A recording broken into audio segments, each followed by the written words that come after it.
Good morning, honorable members. I would like for us to remain standing to observe a moment of silent prayer and meditation.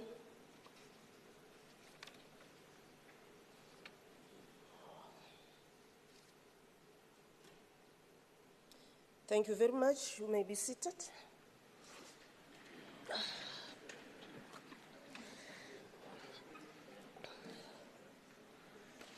Okay. Good morning, Honorable Premier. He'll join us shortly. Members of the Executive Council, members of the Provincial Legislature, the Chief Whip, leaders of political parties, ladies and gentlemen, our guests, baagi ba Gauteng ka bophara ra le dumedisa ra le amogela baeng ba rona. Under announcements, honorable members, today the executive, including the speaker as well and the premier, they will be tabling their annual reports. So I want to take this opportunity to congratulate all departments because all of them, for the first time, submitted their reports on time. All departments. They submitted their annual reports on time. The other important announcement, honorable members, is to remind you about declaration of interest. So in accordance with Part 4 of the Conflict of Interest and Disclosure Framework, for members of the Gauteng Provincial Legislature, members are required to disclose all their registrable interests within 30 days after the opening of the legislature or on appointment as a member. These interests are, as declared, may be verified by the Office of the Integrity Commissioner or any third party contracted by the GPL in writing, without requesting any consent from the said member in terms of Part 3, Section 15.5, subsection 5D of the Code. So in complying with the above framework, members are required to complete and submit their declaration of interest via SAP. The system will be open from the 16th of August until the 15th of this month, September. Honorable members, I did not get any indication that there is any other announcement, so we will then proceed to statement by members of the Executive Council in terms of Rule 79, subsection 1 and 2. No indication as well. So member statements in terms of Rule 81, subsection 1. Honorable T. Kunene. Speaker. Yes, ma'am. If I Just may, hold on. do pardon me, I wish to make a member statement, Speaker, in terms of Rule 81(1) of Your the name standing is on rules. the list. Thank you so much. Thank you very much. Honorable T. Kunene.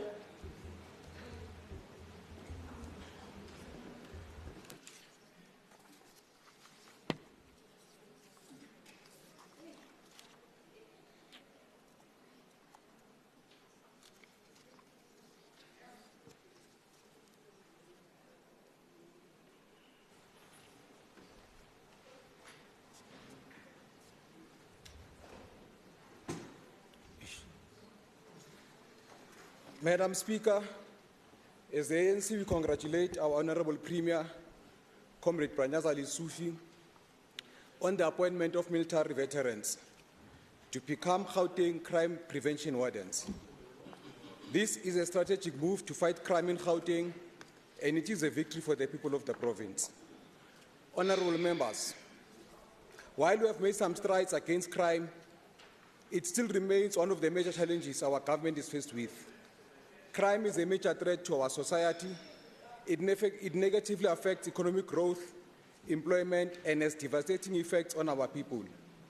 The ANC-led government efforts are in line with the growing Gauteng Together 2030 roadmap, which prioritizes building safer communities, which is the base for ANC-led government's focus in strengthening the battle against crime, corruption, vandalism, and lawlessness, and must be applauded.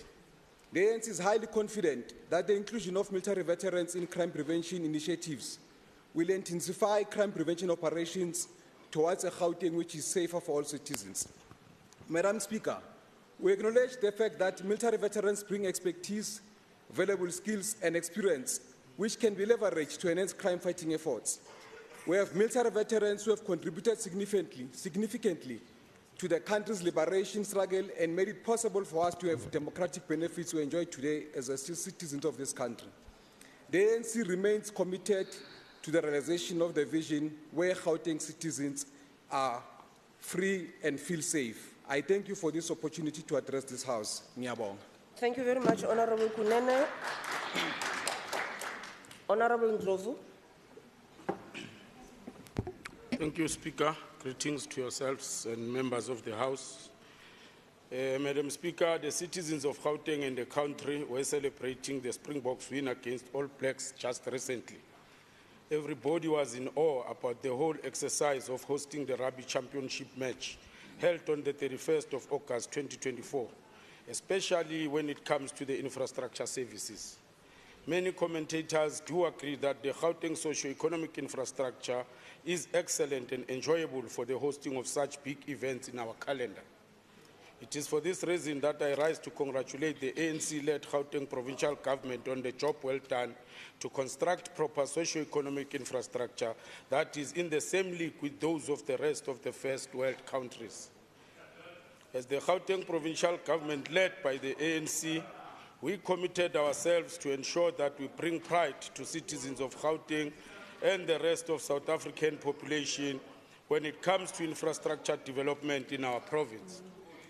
The ANC appreciates the progress made in respect of the development of new infrastructure in our province for the last 5 years.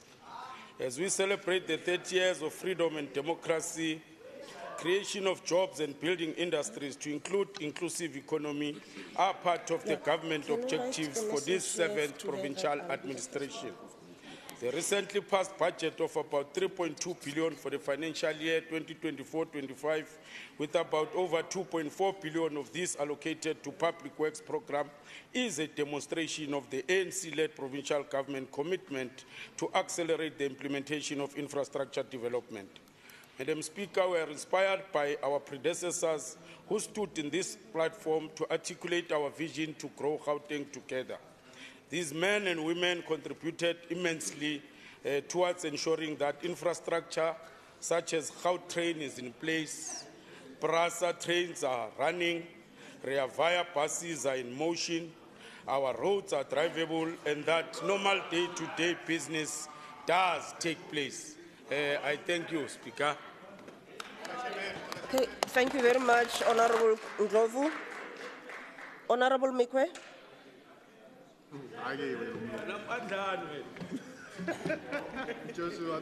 Thank you very much and good morning, colleagues. Last week, the 30th of August 2024, the University of the Western Cape honored Comrade Chris Hani by conferring an honorary doctorate on him. The ANC joins the country and the South African Communist Party in welcoming the university's decision to confer the honorary doctorate posthumously to Comrade Chris Hani.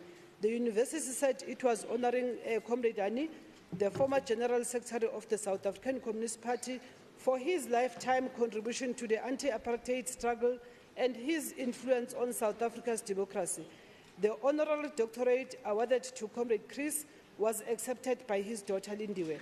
Honourable members, this honour is befitting because indeed, Comrade Chris dedicated his life to the development of a united, non-racial, non-sexist and democratic South African society. He was a revolutionary communist and a martyr who fought tirelessly for us to be able to attain freedom. Comrade Chris Hani once said, and I quote, "I've never wanted to spare my life because I feel there are people who are no longer around and died for this struggle. What right do I have to hold back, to rest, to preserve my health, to have time with my family when there are other people who are no longer alive, when they have sacrificed what is precious, namely life itself?" I close quote.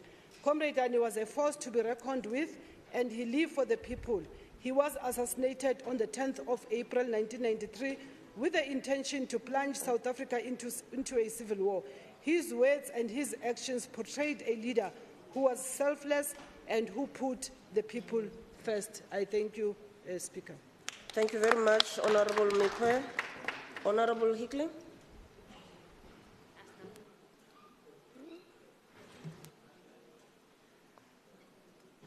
Thank you, House Chair.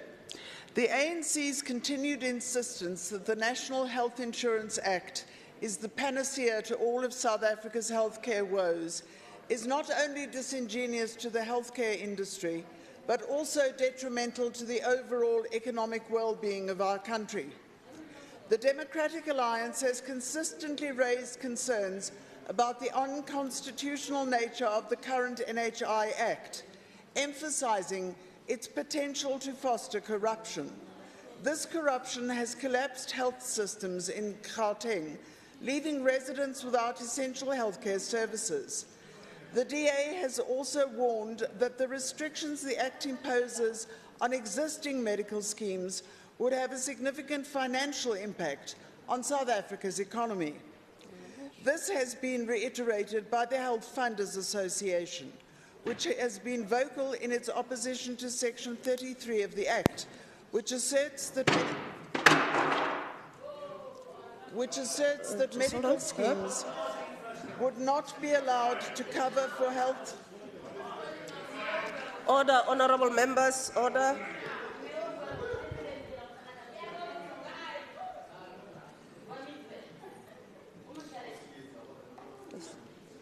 Thank you, Speaker.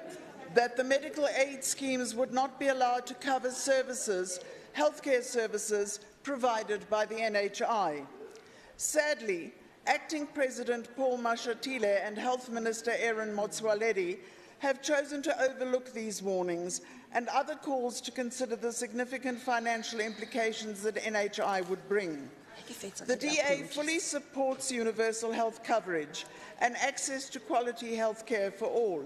However, closing medical aid schemes and pooling healthcare services into crumbling, understaffed healthcare facilities is not the solution. The DA alternative model to the NHI would ensure sustainable access to healthcare for all through a reform of the current district management system.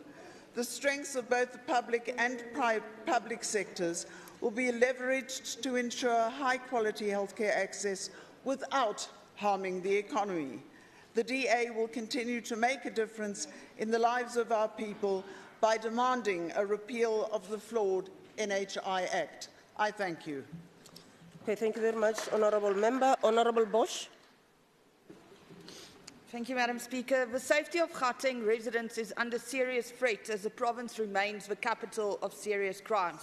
The crime statistics released recently for the first quarter of the 2024-2025 financial year have revealed that Gauteng is one of the major contributors to serious crimes in South Africa between April and June this year. The report states that Gauteng had the highest contribution to contact crimes in the country with 26.3%. It is the second highest contributor of murder at 22.3%, with 30 of the top police stations from Gauteng. The primary causes of murder in the province includes arguments, misunderstandings, road rage and robbery. Rape cases have also increased by 11 cases, which is also an increase from 1,910 in the first quarter of 2023 to 1,921 in the first quarter of 24. Most of the rape incidents in the province occurred in the residences of a perpetrator or victim, followed by public places. Gauteng motorists were also reported to be under attack, with Gauteng being the highest contributor nationally at a staggering 47.9% during this period under review. This is more than 3 times higher than the contribution of a second highest contributor in the Western Cape, which stands at 16%. The number of reported kidnappings cases increased from 2,068 in the first quarter of 2023 to 2,237 in this quarter, with an 8.2% increase. These statistics raise questions about the crime prevention measures put in place in Gauteng by Premier Lesofie. They suggest a lack of resolve and strategic approach to combating crime in our province. This is why the DA strongly opposes relocating the Department of Community Safety to the Office of the Premier, as it consolidates power in the hands of a leader who has proven to be toothless in combating crime and safeguarding the people of Gauteng. We demand that the government appoint a capable MEC who can spearhead the fight against crime with the determination and competence it deserves. The DA government would review the current crime prevention strategies to assess why it is not bearing a positive impact, and we would focus on getting the following right: cutting the red tape to fix our vehicles, filling vacancies and providing proper training and development for our police, amongst other steps. And then lastly, the DA will also recruit and appoint young, well-trained and fit-for-purpose LEAP officers in Gauteng and allow the military veterans to enjoy their retirement. Okay, thank you very much, Honourable Bosch. Honourable Sematla.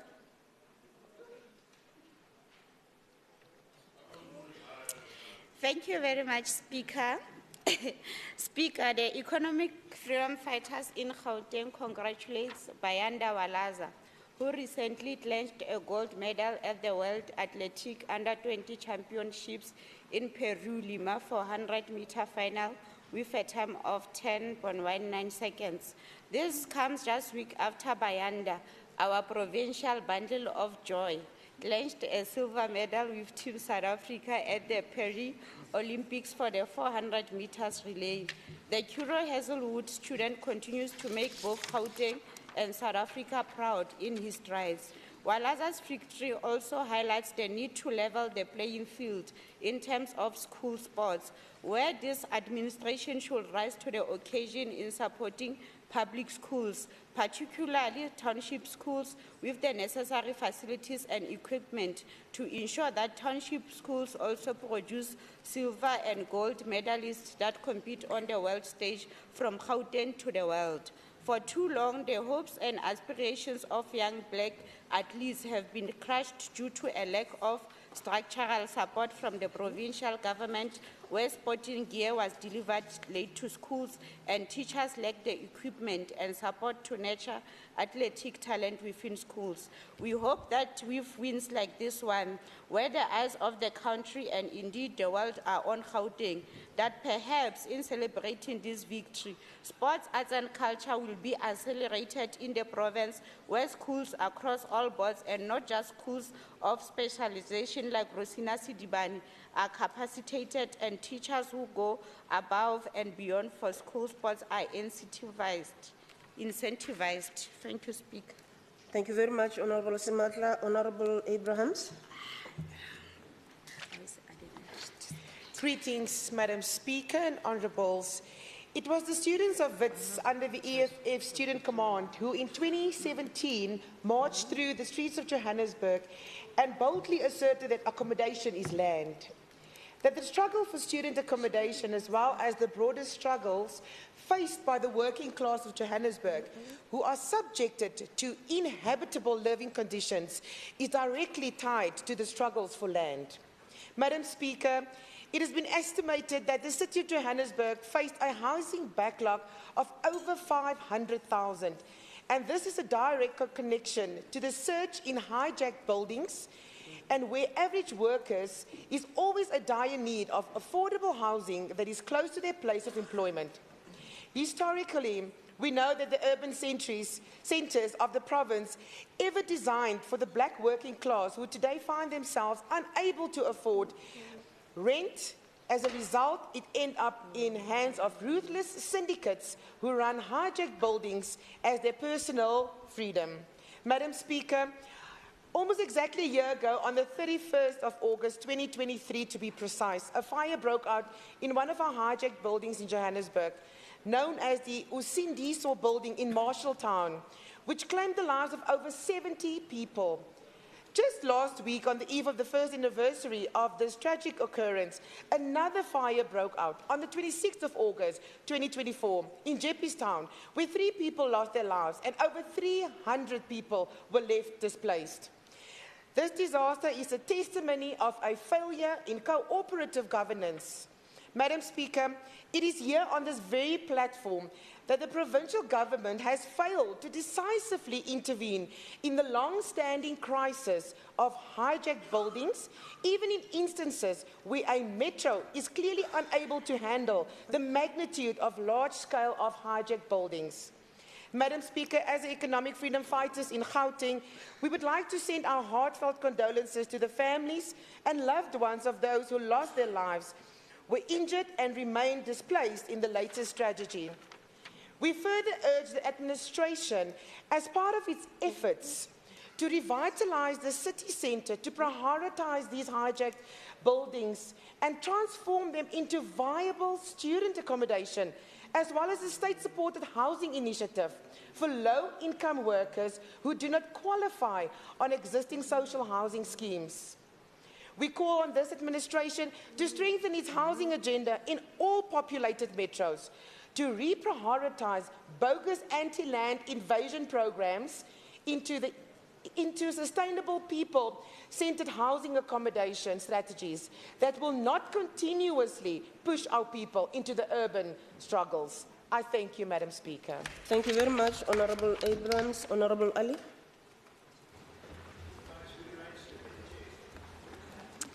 Hello. Thank you so much, Madam Speaker. You'll be glad to know that I refamiliarized myself with the rules as per your recommendation in the previous sitting. And I must apologize on record. I come from the by any means necessary school of thought. Apology Speaker, accepted. I wish to thank Member Maile that despite my act of defiance, he promptly met with the former Pick and Pay mini market business owners on that very day that they had come to this great house in search of refuge, recourse, and respite.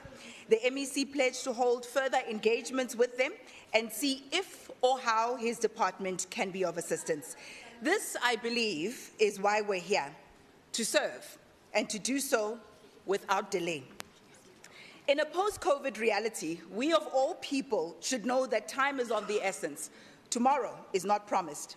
Dr. Martin Luther King Jr. speaks of the fierce urgency of now, saying that in this unfolding conundrum of life, there is such a thing as being too late. You see, time is a treacherous thing, honorable members. It deceives us into thinking that we have plenty of it, when in essence, every second that goes by, we have less and less time. If this House does not act with a sense of urgency, we'll soon find that justice delayed can indeed be justice denied, as we have seen with the tragedy of Life Esidimeni. So maybe take it from a political novice, such as myself, someone whose zeal is effervescent and has not yet become dull with time.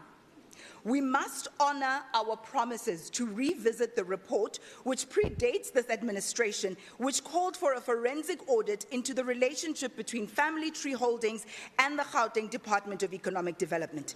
We must honor the promises made to attend to the former Pick and Pay mini market owners whose cries have now reached the fine corridors of power. We simply have to hold municipalities to account for their failure to adequately populate their indigent registers with deserving residents if this here province is to succeed. And we must do all we can to help businesses struggling with chronic power outages in Soweto. We must do all of this right now without delay. Otherwise, honorable members, the poison that has seeped into the veins of Gauteng's economy will spread. And in the end, when an autopsy is released, the cause of death will not just read Panyaza Lesufi and Lebogang Maile, but it will have to read Gauteng Provincial Legislature 7th Administration, as we will all be guilty, either by association or by extension. So now is not the time for apathy or complacency. Now is the time for fierce, rigorous and urgent action. I thank you. Thank you very much, Honourable Ali. Honourable Mogobe.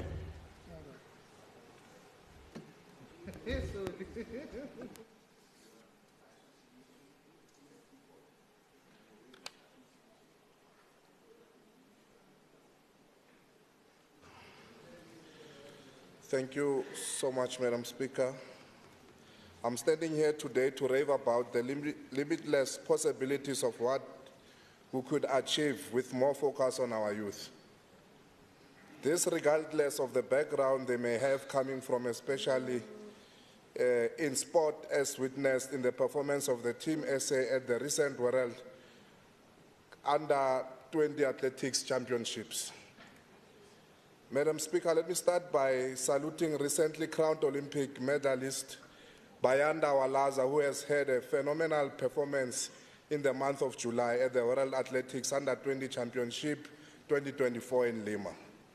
Walaza, a grade 12 learner at Curo Hazeldean in Pretoria, not only won the gold in both the 100-meter and 200-meter, but also contributed to a historic moment for South Africa. His performance helped his country secure all 3 sprinting titles at the championship for the first time, including the 400-meter won by the fellow South African Udeme Okon. We are not forgetting Breitling Kwana, who won bronze in the same 100-meter sprint in which Walaza won gold, and J.L. van Rensburg for a silver medal in the men's shot put and the 4x400-meter relay team that included Brian Katu, Sihle Mahlangu, and Jabu Lombata. Honorable members, it will be an injustice not to credit a man called Thabo Matibedi Walaza's coach, who is also known as Coach T. The man has held illustrious record of mentoring 8 African champions and continues to attract aspiring athletes from across the country who seek their guidance and coaching expertise. Madam Speaker, honorable members, I want to say to the House that young people represent a permanent imagination of what this country will look like in the future. And that future is that of a winning nation. Madam Speaker, I want to conclude by reminding the House the words of President O.R. Tambo when he says, the children, and I quote, the children of any nation are its future. A country, a movement, a person that does not value its youth and children does not value its future. I invite the House to celebrate these great achievements by the children of Gauteng. I thank you. Thank you very much, Honorable Mokhobe. That concludes member statements in terms of Rule 81, subsection 1. Notice of a motion in terms of Rule 121, there's none. And motion without notice in terms of Rule 120, there's also none. And apologies, honorable members. Honorable M. Koma is attending to party commitments together with Honorable F. Ngobeni. And the following honorable members are attending to committee business. That's Honorable Klebere, Honorable Thope, Honorable Diacher L, Honorable Meso, Honorable Muri, Honorable Tsepo Sitika, and Honorable Koketso Poho. Honorable Masilela is going to join us late, together with Honorable Mamabulo. Honorable Mahlabe is attending party commitments. Honorable Silius is on urgent party business. Honorable Ncheke is not feeling well. And Honorable L. Diacher, I think I spoke to that, but anyway, Honorable L. Diacher, Honorable Chabalala, and Honorable Jade Miller are on urgent party business. And those are the apologies that we received today. Yes, Honorable Maluka. Thank you, Speaker. We have also forwarded apology of Honorable Makwala.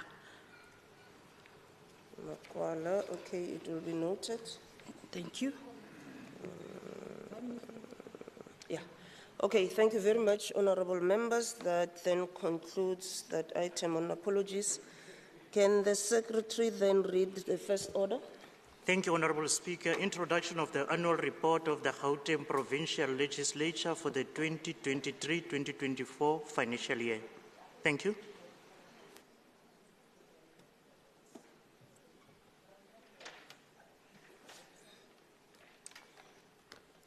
Okay, thanks.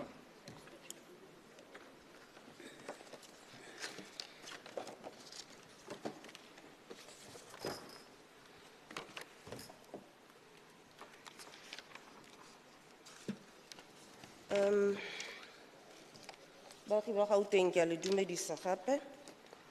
Honorable Deputy Speaker, Honorable Tlakaza Manamela, Honorable Premier Andrek Panyazi Lesufi, Honorable Chairperson of Committees, Bishop Dalton Adams, Honorable Deputy Chairperson of Committees, Honorable Kunene, Honorable Chief Whip Lesego Makubela, leaders of represented political parties, members of the Executive Council, honorable members, ladies and gentlemen, baagi ba Gauteng, ke le dumedisa gape, madume ga fele.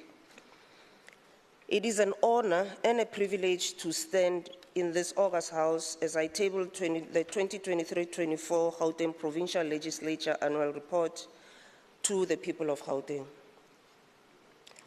Today is the tabling, so I will merely introduce and provide a high-level snapshot of our performance across the constitutional mandates and strategic outcomes towards improving the quality of the life of people of Gauteng. Right at the onset, allow me to announce with a sense of pleasure, but also with humility, that as our performance was subjected to audit by the Auditor General of South Africa, we have yet again achieved an unqualified audit opinion with no matters of emphasis, also known as a clean audit. Thank you very much. I must appreciate my predecessor, Honorable Ndombi Mwikwe, for her leadership.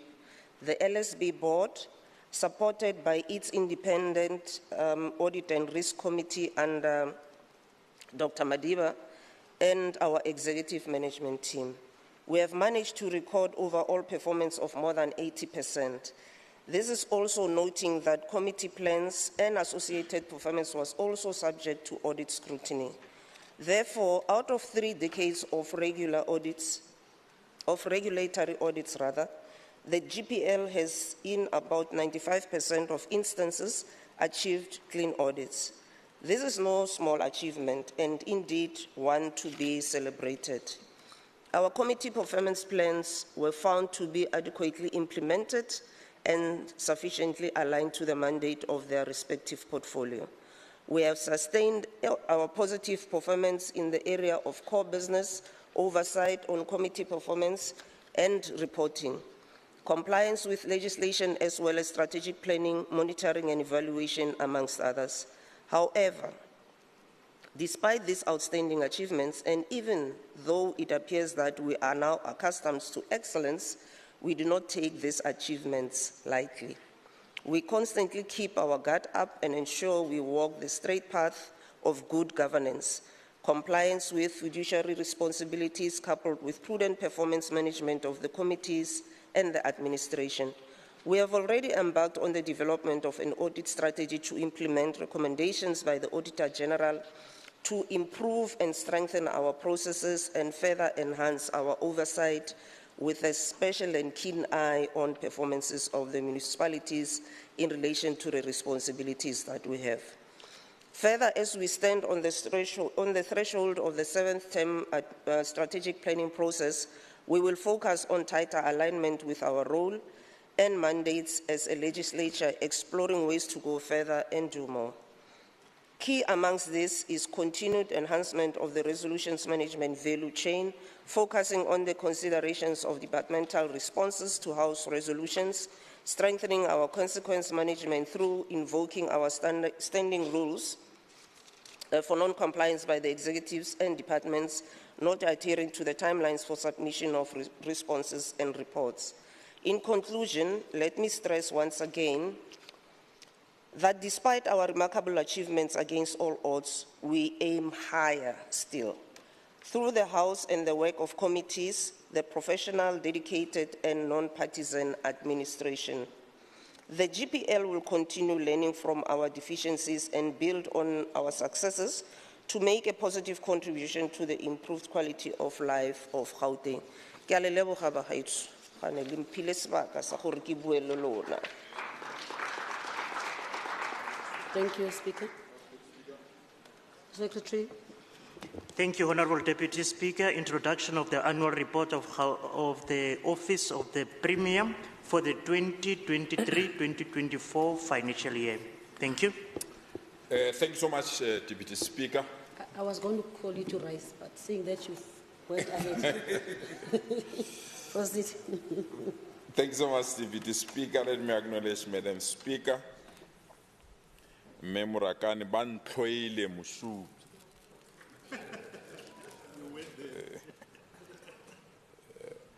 Chief Whip of the governing party, Honorable Lesego Makubela, the leadership of the opposition, led by Member Solim Simang, members of the Executive Council, honorable members, officials from the Office of the Premier, represented here by our DG, distinguished guests, ladies and gentlemen. We enter this room as we table our annual report that covers both the tail end of the 6th administration and the beginnings of the 7th administration. What this means is that our work as government is continuing as we look to address the strategic challenges engulfing the lives of the residents of Gauteng. We came here to re-emphasize one key point, that the 7th administration will continue to propagate, support, and promote the Growing Gauteng Together 2030 vision as part of the processes of ensuring that we are aligned to the National Development Plan, but most importantly, with the processes outlined by our President during his State of the Nation address. We are proud that we have now consolidated all the reports that are needed, and we are ready to roll out the services that are needed by our people in this particular province. This means that the 7th National Democratic Government cycle has invested in the resources that will be needed to ensure that we meet the socio-economic delivery or urgent needs of the people of our province. I want to take this opportunity to once more congratulate all the MECs that have been appointed to serve in the 7th administration, and further congratulate you, the Speaker and chairpersons of various committees, including the presiding officers that have been constituted. We are now fully constituted and ready to serve our people with no excuse, and we have to move with speed to deal with the issues that we need to attend to. But I'll be wrong not to thank you, members of the House, for joining us 2 days ago to celebrate the lives of two powerful women in our country, Mme Dr. Nkosazana Dlamini Zuma and Mme Dr. Naledi Pandor. Our gesture was well received by the citizens of our province. We also come to you to celebrate the outstanding work that we have done to host two critical events on a single day, but we have demonstrated how capable we are as a province to deal with these two events. The past weekend, Gauteng hosted almost 120,000 sporting fans, 30 minutes apart and separated by less than 20 kilometers. In Doornfontein, where the packed Ellis Park Stadium, as thousands of fans were watching Amapogopogo Springboks while they were beating All Blacks. And as I said, 20 kilometers away, with Orlando Pirates mesmerizing their opponents as they advanced to the final of the MTN 8. These two events have demonstrated the capabilities of our province to host crucial events, but most importantly, to protect those that are coming to watch those events.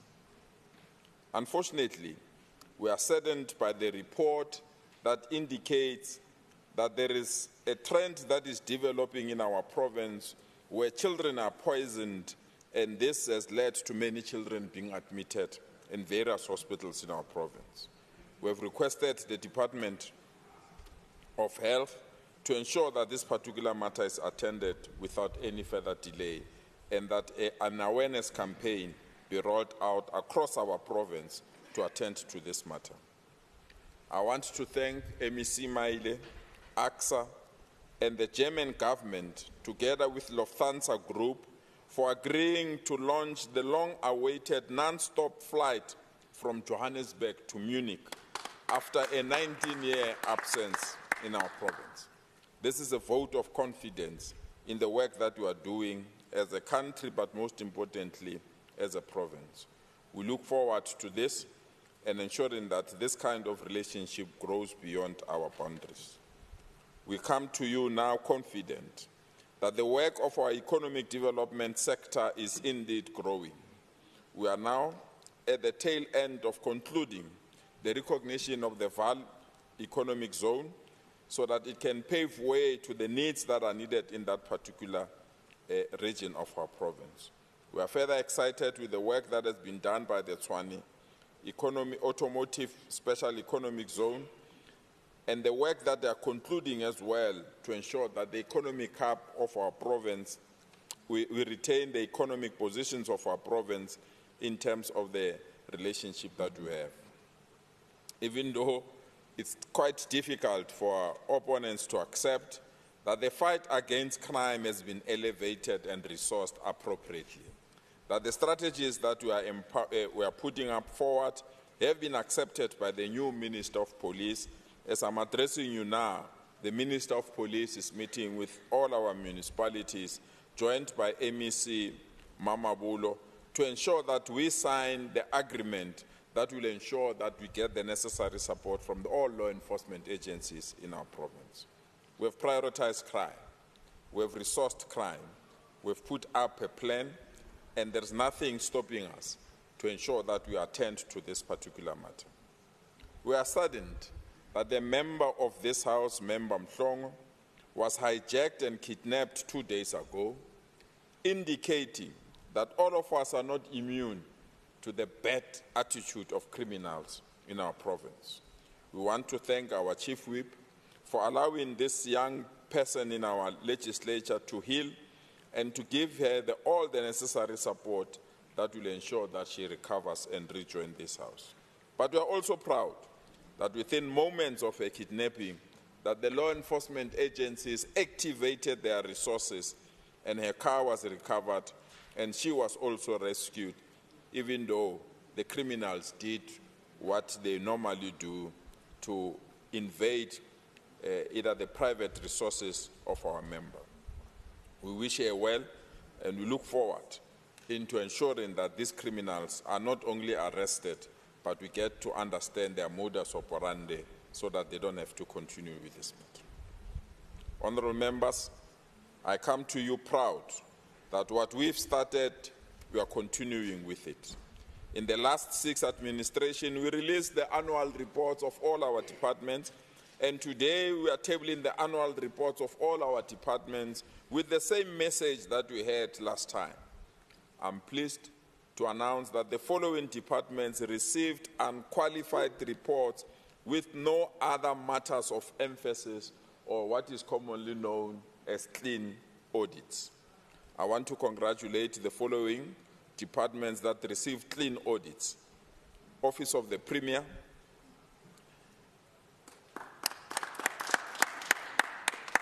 Economic Development, Education, COCTA, eGov, and Treasury. This is an affirmation that it was not a fluke to receive 6 clean audits last year, and we are continuing with the trend of having 6 clean audits. Our province, once again, does not have even a single qualified report or a disclaimer, meaning that all our departments have performed very well in terms of financial accountability. This is a clear signal that it does not mean one political party, if it's not in government, the government that is there is a corrupt government. It's a clear signal that we can account for every resource that was allocated by our National Treasury, and we can also account utilizing an independent agency called the Auditor General's Office to qualify or present the financial reports of our department. I want to congratulate all the MECs. We must continue on this trend.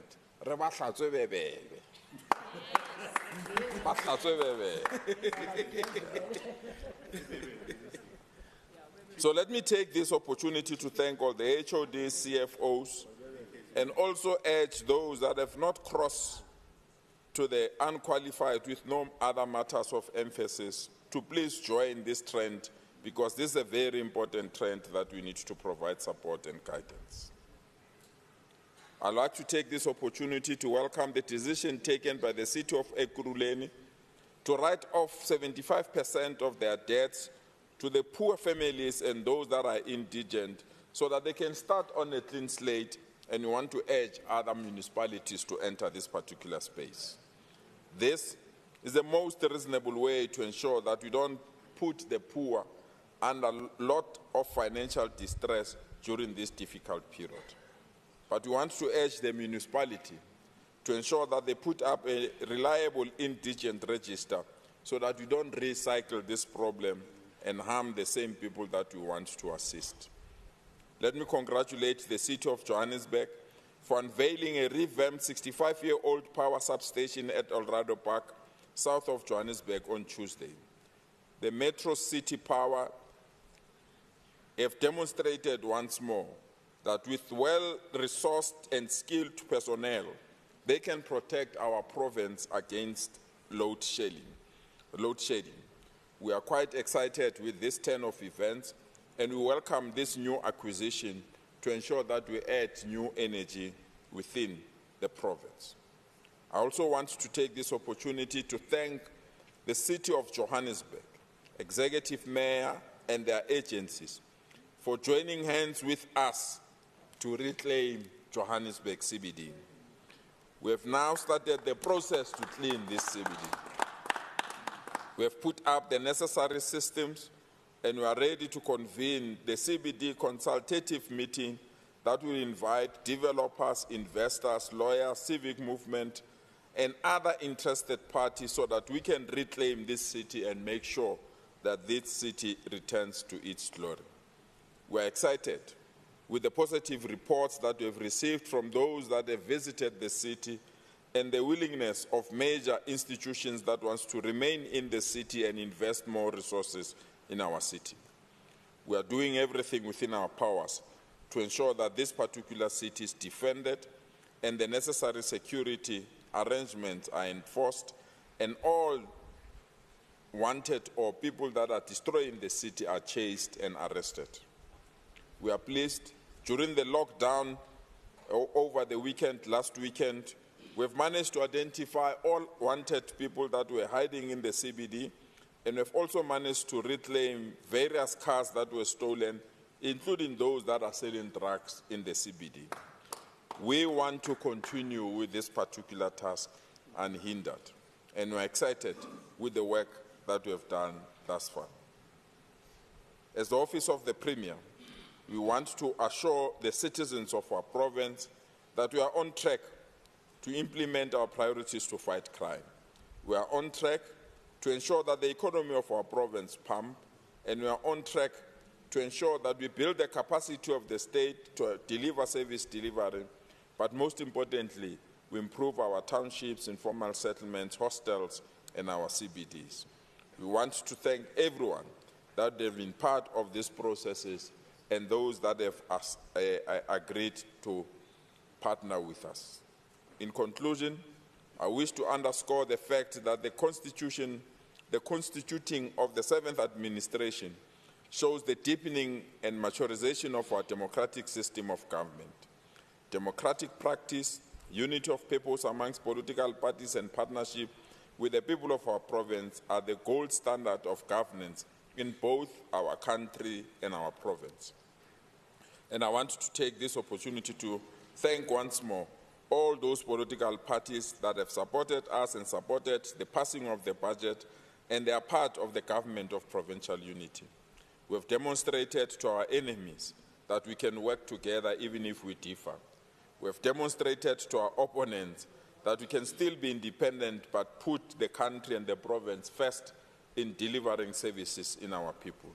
And that this government of provincial unity will stand strong so that it can deliver services to our people. To those MECs that are part of this government, once more, thank you for your time and thank you for your opportunity, and I always marvel at the way you execute your work and you attend to issues that need attention. Let me also take this opportunity to thank our DG, Musue, and the HODs for their continued sterling work as he continues to preside over the administrative management of our province. I also want to thank members of this legislature for their continued support. Gauteng, let's grow it, and let's ensure we render services to our people at all times. Thank you so much. Thank you, Honourable Deputy Speaker. Introduction of Annual Report of the Department of Agriculture, Rural Development and Environment for the 2023-2024 financial year. Thank you. MEC Ramkhupa will be followed by MEC Peters right after that. Good morning, Please, Madam go ahead. Speaker, Honourable Premier, colleagues in the Executive Council, honourable members of this House, to the Acting HOD and the management of the department, the residents of Gauteng, I greet you all. On this occasion of the tabling of the annual report of the Gauteng Department of Agriculture, Rural Development and Environment, I'm honoured to take this opportunity to share with the House several key highlights of our performance which we recorded in the 2023-2024 financial year. Before I continue, I greet you too, Chair of Chairs. The 2023-2024 financial year marked the fifth and final year of the sixth administration, as well as the conclusion of the medium-term framework. This framework is designed to implement the priorities of the sixth administration as articulated in the Growing Gauteng Together 2030 plan. To contextualize the performance of the Gauteng Department of Agriculture, Rural Development and Environment, it is pertinent to note that the Gauteng Provincial Government, and particularly the department, acknowledges the successes that have been achieved over the past five-year term, the 2019 to 2024, and is cognizant of the challenges that lie ahead that require consistent and rapid response to move the Gauteng City region forward. To this end, and within the context of the GGT 2030 as the plan of action and guiding policy of our province, the following 5 elevated priorities continue to emerge from GDAD. Madam Speaker, if I may remind us all of the priorities. Priority 1 is to accelerate economic recovery. Number 2, strengthen the battle against crime, corruption, vandalism and lawlessness. Number 3, improve living conditions in townships, informal settlements and hostels known as TISH areas. Number 4, strengthen the capacity of the state to deliver services. And number 5, effectively communicate the government's programs and progress. So in the past financial year, GDAD continued implementing the five-year strategic and annual performance plans, to which the focal point was on implementation of key interventions as per Premier Panyaza Lesufi's elevated priorities, which addressed the following: expanding access to agri-food value chain opportunities and ensuring economic inclusion of TISH areas for sustainable livelihoods. It included maximizing food security in TISH areas, promoting animal and public health, and ensuring food safety, protecting the environment and sustainable development, and spearheading the coordination of provincial climate change action. The department in the previous financial year faced significant challenges, which included, amongst others, limited land availability for agricultural activities in the province. Rapid climate change further exacerbated these challenges, bringing increased intensity and frequency of severe weather conditions that threatened infrastructure, food security, human health, and our ecosystem of well-being. South Africa's agricultural sector faced several challenges in 2023, but we didn't anticipate the overall performance would drop as sharply as it did. Although field crops and fruits looked promising at the beginning of the season, the year started on a rough patch. The excessive rains, high input costs, and persistent load shedding presented various risks to farmers. As a result, crop planting in different regions of the country was delayed by roughly a month, threatening yield prospects. But the warm weather at the end of January 24 and much of Feb 24 helped improve conditions. The African swine fever virus continued to affect informal pig keepers around townships and informal settlements. and the outbreaks of highly infectious diseases such as foot and mouth disease, ASF, and highly pathogenic avian influenza negatively affect access to export markets for our livestock and livestock products. Despite the above challenges, GDAD continued to deliver on its commitments towards economically transforming agri-food value chains and ensuring sustainable development for healthy food security, integrated, smart and developed urban and rural communities in Gauteng. The department continued to implement its interventions through urban farming, smart agriculture and the promotion of sustainable food systems. The department also continued to implement the commercialization program, which aims to systemically lead the transformation of agri-food value chains so that the sector is more sustainable and inclusive. Madam Speaker, the following are the key highlights achieved for the Gauteng Department of Agriculture over the past financial year, 2023-2024. In the year under review, thousands of expanded public works and full-time equivalent work opportunities were created through the implementation of environmental programs and funded through equitable share and EPWP incentive grant. A total of 6,244 work opportunities and 2,748 full-time equivalent opportunities benefited 3,673 women, 2,571 men, and 3,597 youths and people with disabilities. Through the TEPA 1 Million program, the department has been able to create jobs and entrepreneur opportunities for small agribusinesses and SMMEs. Sustainable jobs within the department were also created for young people in the year under review, offering 4,834 job opportunities under the TEPA 1 Million program against a target of 3,000. The department's commitment to food security resulted in a 50% reduction of food insecurity through the implementation of community-based food gardens, supporting smallholder farmers and agricultural cooperatives within the Tish areas. Below is a summary of the achievements in the Tish areas. In urban areas, 483 urban farms were established against a target of 400. A total of more than 22,300 people benefited from food security initiatives against a target of 10,000.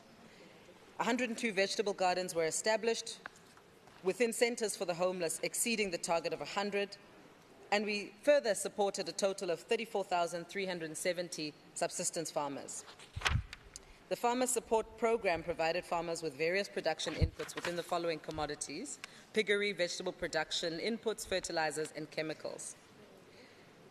Through the Comprehensive Agricultural Support Program, GDAD in the year under review made strides in support of 2 cannabis projects, and 11 smallholder farmers were supported with tractors as part of the mechanization programs. In terms of transformation within the agricultural sector, the Agriculture Commercialization Program exists to systematically assist smallholder farmers to move to a commercial level.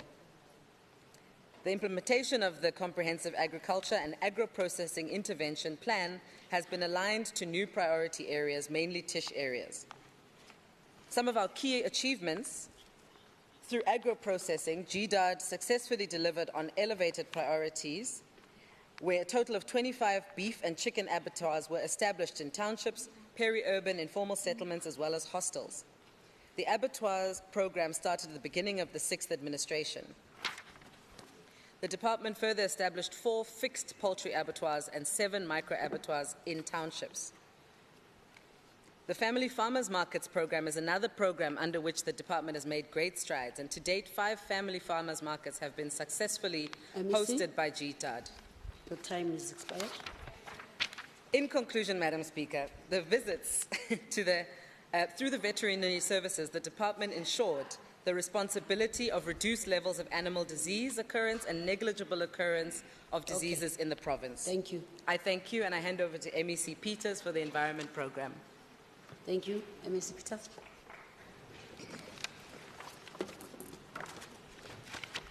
Good morning, Madam Speaker, Deputy Speaker, Honourable Premier, colleagues in the Executive Council, honourable members of the House, Chair of Chairs, and the residents of Gauteng. Indeed, MEC Vuyiswa, the annual report is one of the tools that we demonstrate our accountability and measure our performance, both financial and non-financial, and an opportunity to illustrate that activities in the previous year contributed to the overall objectives that the former MEC Mbali Shlope as we serve the people of Gauteng, and today we reaffirm our position as the leading province in terms of economic and environmental activity. The environment program is responsible for the sustainable development mandate of GDAD, that is protection of and management of Gauteng's natural and environmental resources as ecosystems. The department recruited 6,000 people as part of the EPWP Green Army to participate in the Bontle Kibutu Clean and Green program. The EPWP participants will reduce poverty, unemployment, and contribute to skills development for the poor citizens of Gauteng in the Tish areas. GDAD, through the Bontle Kibutu greening program, focused on tree planting throughout all the 5 Gauteng corridors, with a total of 707,845,000 against a target of 7,000. Trees planted and distributed different stakeholders through the BKB cleanup programs. Human dignity and the equality of life in citizens were enhanced. This program also raised 364 awareness activities against a target of 180 on environmental issues in all 5 corridors of Gauteng. Through the work done by the Green Army, more than 1,000 litter picking cleanups were conducted on an ongoing basis. A total of 36 cleanups using machinery were conducted in all 5 corridors. A total of 49 criminal investigations were finalized and handed over to the National Prosecuting Authority for prosecution. 58 capacity building interventions were achieved against a target of 50. The capacity building interventions benefited 2,571 men, 2,113 women, and 3,597 youth, and 3 people with disabilities. Regarding the alien vegetation eradication through the Working for Water program and departmental funded projects, managed to remove 1,586 hectares of alien invasive and bush encroaching species in the city of Tshwane, Cullinan, and Lesedi. The river cleanups through the BKB waste program focused on the removal of solid waste and debris from rivers, tributaries, and wetlands. The department managed to remove 1,762 tons of waste against a target of 1,000 tons from Mfuleni, Sebokeng, Rietspruit, Lesedi, and the city of Ekurhuleni. Climate change, a priority focus for the department, achieved tremendous progress in the implementation of the Gauteng City Region Overarching Climate Change Response Strategy and Action Plan and the Gauteng Environmental Sustainability Framework. Part of the implementation of the strategy relates to how the province will transition to a low-carbon economy.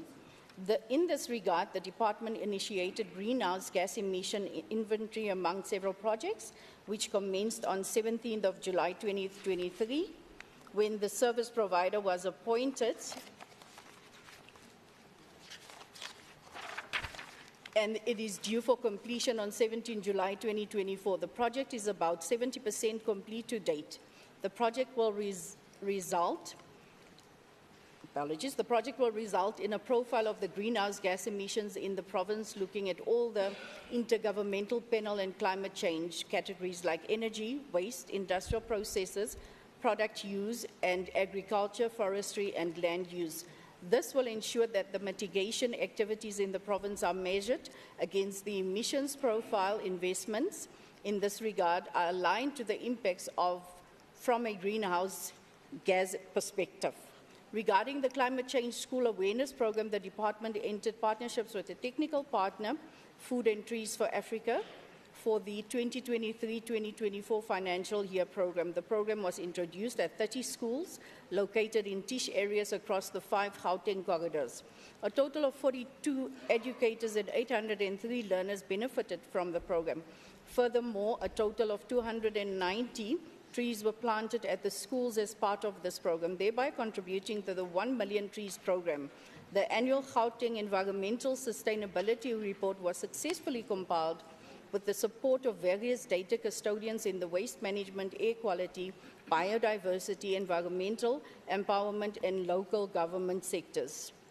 GDAT entered into a collaboration agreement in 2015 to implement the Gauteng Industrial Symbiosis Program across the GCR. This program is of mutual benefit to the NCPC as well as GDAT, as it promotes cleaner production processes from industrial operations, waste minimization, and job creation. In 2023-2024, this collaboration led to diversion of 1,018 tons of waste landfill, 2,137 tons of greenhouse gas emissions savings. The department continued to maintain the Gauteng Waste Information System, in which waste transporters, waste treatment facilities, recycling facilities, and waste disposal facilities register and report their waste quantities and data on a quality basis. An average percentage of 36.64% of waste was diverted from landfills by facilities reporting to Gauteng Waste Information System. The overall departmental performance, Madam Speaker, shows the overall department performance for the financial year under review was recorded at 81% achievement on the 2023-2024 annual performance plan. 91% achieved on elevated priorities. The 2023-2024 APP achievements is higher than the 77% achieved in the past two financial years. On the 129 planned targets, 105 were achieved and 24 were not achieved. The 19% of targets not achieved included administration 7, agriculture and rural development 9, and environment 8. Okay. In conclusion, Madam Speaker, as we have transitioned to the 7th administration, we look forward to continually prioritizing the departmental priorities to guide our work, as we also await the proclamation of the signing of the department by the Office of the Presidency. Thank you, Premier, for your vision. We will continue to expand initiatives aimed at eliminating hunger, ensuring that every resident of Gauteng has access to sufficient, nutritious. I thank you, Madam Speaker. Thank you, Secretary. Thank you, Honourable Deputy Speaker. Introduction of annual report of the Department of Economic Development, including its entities, for the 2023-2024 financial year as follows. Gauteng Growth and Development Agency, Gauteng Enterprise Propeller, Tshwane Automatic Special Economic Zone, Gauteng Tourism Authority, Gauteng Gably Board for 2023-2024 financial year. Thank you. MEC, Maile. Thank you very much, Madam Deputy Speaker, colleagues in the Executive Council, members of the August House. It is an honor to stand before you in this August House on this occasion of tabling of the 2023-2024 annual report on the Gauteng Department of Economic Development and its entities. It is important to begin by congratulating the department and its leadership for achieving a clean audit outcome in the year under review, and to thank MEC Mutara for the good work that has been done. A clean audit is a demonstration of our commitment to accountability and integrity, and ensuring that the resources allocated to our department go where they are most needed, are effectively utilized, and contribute to much needed economic and human development in our province. The department has continued to facilitate, promote, and develop economic growth in the Gauteng City region through a targeted commitment to focus on enhancing inclusivity in the provincial economy while simultaneously improving its competitiveness. In this regard, we have established a significant partnership with stakeholders in the private sector, academia, and civil society. Some of the strategic programs pursued by the department, including those in training and development, have been particularly beneficial to SMMEs. A comprehensive outline of these initiatives is provided in the annual report, which also gives a detailed summary of the number of black-owned businesses that we have aided through financial assistance, mentorship, and market access initiatives. This support has been crucial in helping these enterprises grow and thrive in competitive market. In the year under review, the Gauteng Enterprise Propeller supported SMMEs and informal traders with business development support and equipment to the value of over 40 million, enabling these businesses to build capacity for investment readiness. The Gauteng Department of Economic Development continues to create an enabling environment for entrepreneurship and ensured the enactment of the Township Economic Development Act. The Gauteng Enterprise Propeller played a critical role in the implementation of the Act and led to the establishment of a 400 million rand Township Economy Partnership Fund with the Independent Development Corporation. This was further leveraged to 700 million through partnering with the private sector. As a department, we regard the private sector as an important stakeholder in our work and believe that with stronger partnerships, we can alleviate some of more salient challenges facing the province and its people. The Gauteng Gambling Board, which received a clean audit outcome for the year 2023-2024, has made major inroads to further its legislative mandate of regulating and transforming the industry whilst remaining focused on increasing tax revenue collection for the benefit of the provincial fiscus. The net value of the gambling sector cannot be overemphasized in its contribution to the economic growth, job creation, and tourism development. The GGB remains the top provincial licensing authority in relation to the gross gambling revenue amongst other regulatory or other regulators in the country. The Gauteng Tourism Authority also achieved a clean audit outcome for the year 2023-2024. The entity has played a crucial role in the post-COVID recovery objective of the Gauteng provincial government, partnering with critical stakeholders to strengthen the tourism offering of our province. Just 2 days ago, I welcomed the launch of the Lufthansa direct flight between Munich, southern Germany's economic nerve center, and Johannesburg. Through such interventions and others contained in the report, the positioning of destination Gauteng as a world-class city is being asserted. It is also important to note that the world recognizes the value of the province, an economic, cultural, and intellectual hub. This is evidenced in the conferring of the Constitution Hill Precinct as the UNESCO World Heritage Site. The Gauteng Growth and Development Agency, which also achieved a clean audit, has done commendable work in strengthening the provincial economy. The entity, which is tasked with assisting the department in leading, facilitating, and managing sustainable job creation and inclusive economic growth and development in the Gauteng City region, has ensured growth in critical sectors and the regions. The GGDA's ability to deliver economic infrastructure, such as special economic zones and industrial parks, proved essential for regional economic transformation, particularly as the number of its infrastructure development occurred in the historically marginalized communities.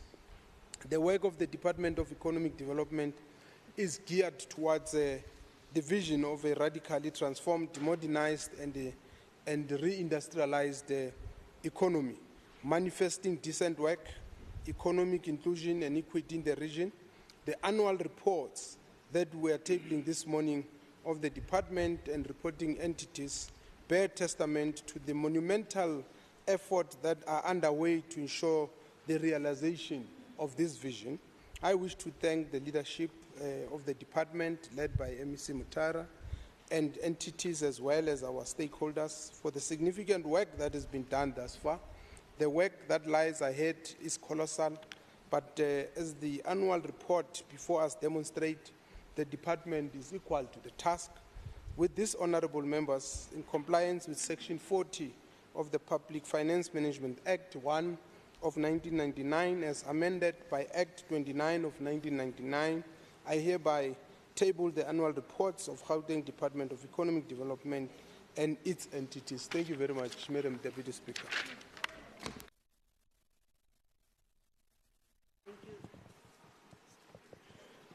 Thank you, MEC. Secretary, please read the next order.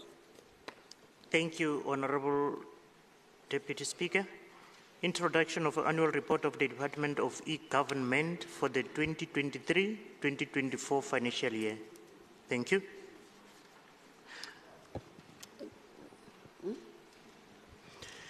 Thank you, Honorable Deputy Speaker. Introduction of the annual report of the Department of Roads and Transport, including its entity for the 2023-2024 financial year as follows.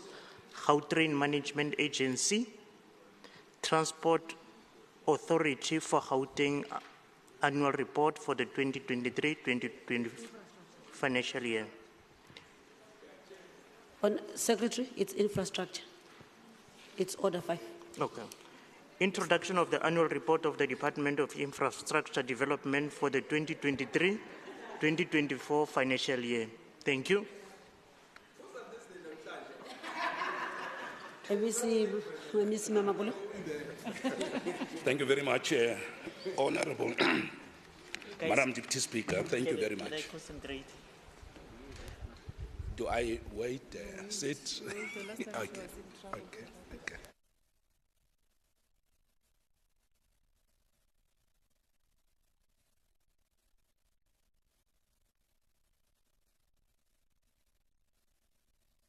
Go ahead, MEC Mabola. Thank you. Okay. No, thanks for the opportunity. Now that the transition is completed, let me proceed.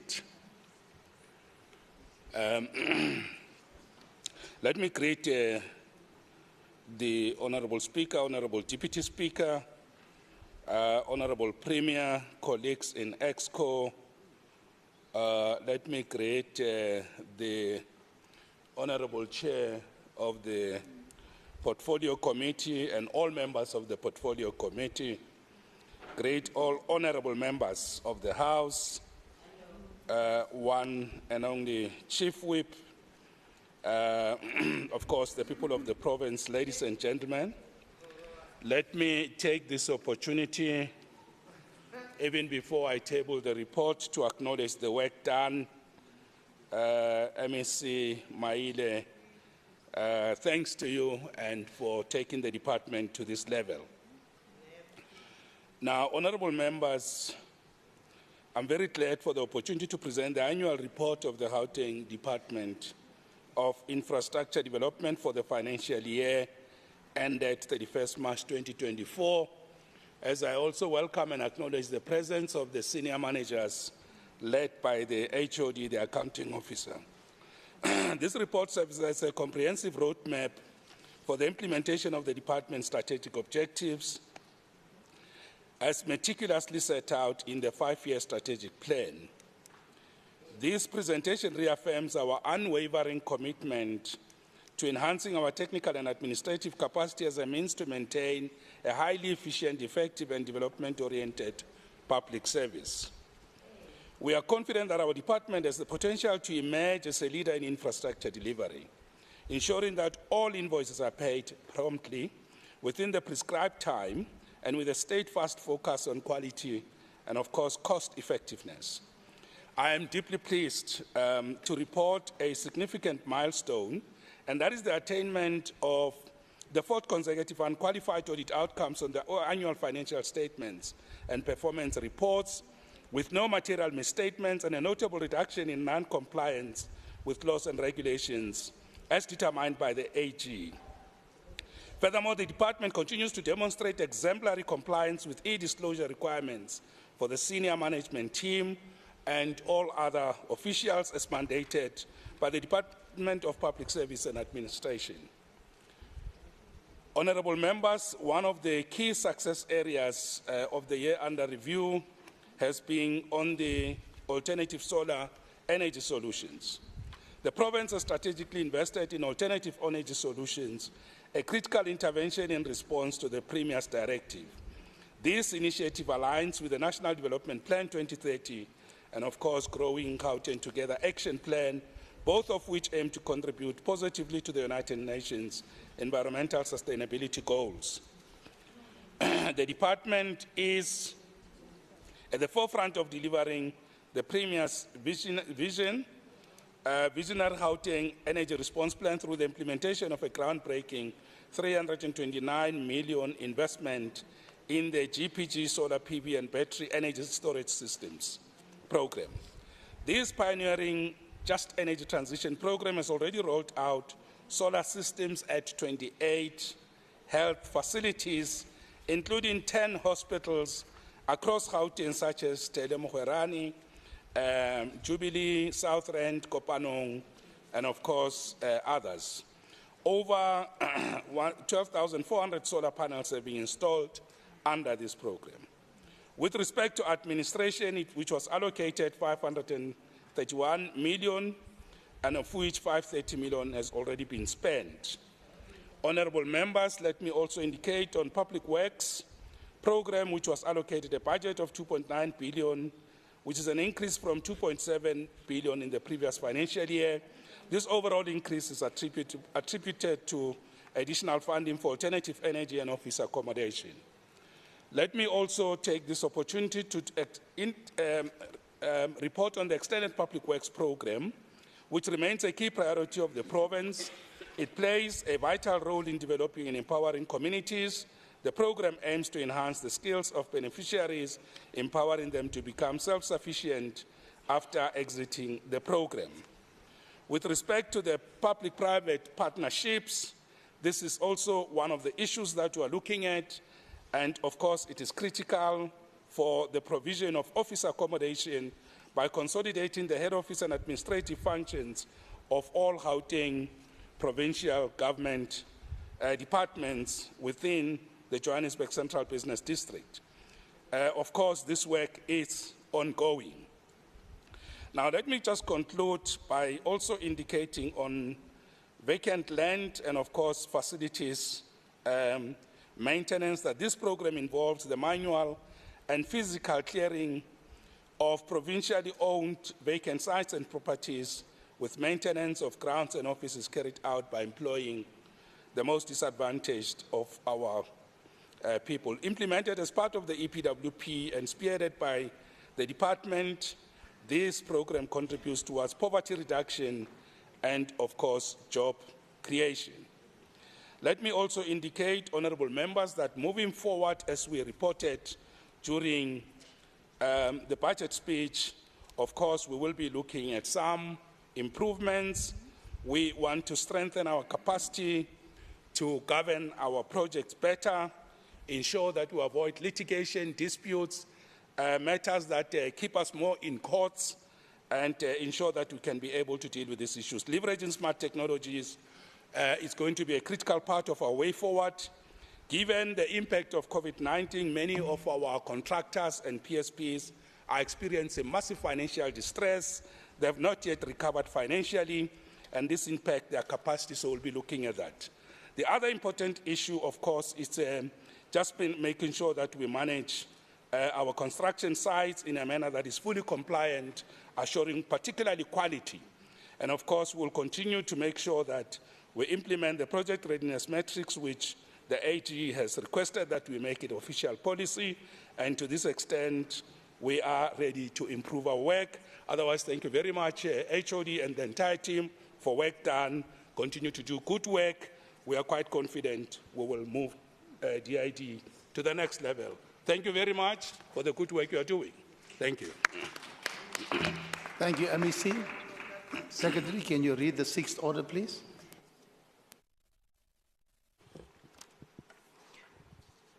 Thank you, Honourable Chair of Chairs. Introduction of annual report of the Department of Roads and Transport, including entities for the 2023-2024 financial year, including Gautrain Management Agency and Transport Authority for Gauteng Annual Report 2023-2024 financial year. Thank you. MEC Diale Tlabella. Thank you very much, Chair of Chairs. Let me first greet the people of Gauteng, the Honourable Speaker and Deputy Speaker, Honourable Premier, colleagues in the Executive Council, members of the Provincial Legislature here today, distinguished guests and ladies and gentlemen.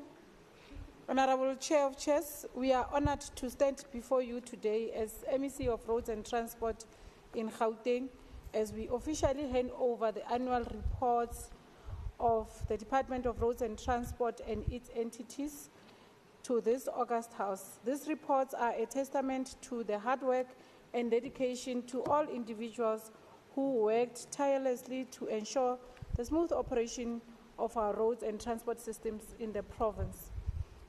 And Honourable Chair of Chairs and the House, I'm glad that today we are here to report that we managed to sustain the unqualified audit report for the department as well as for Transport Authority of Gauteng, and we got 2 clean audits for GFleet and Gautrain Management Agency. The annual reports provide a comprehensive overview of our performance over the past year, highlighting our achievements and outlining the challenges we have faced.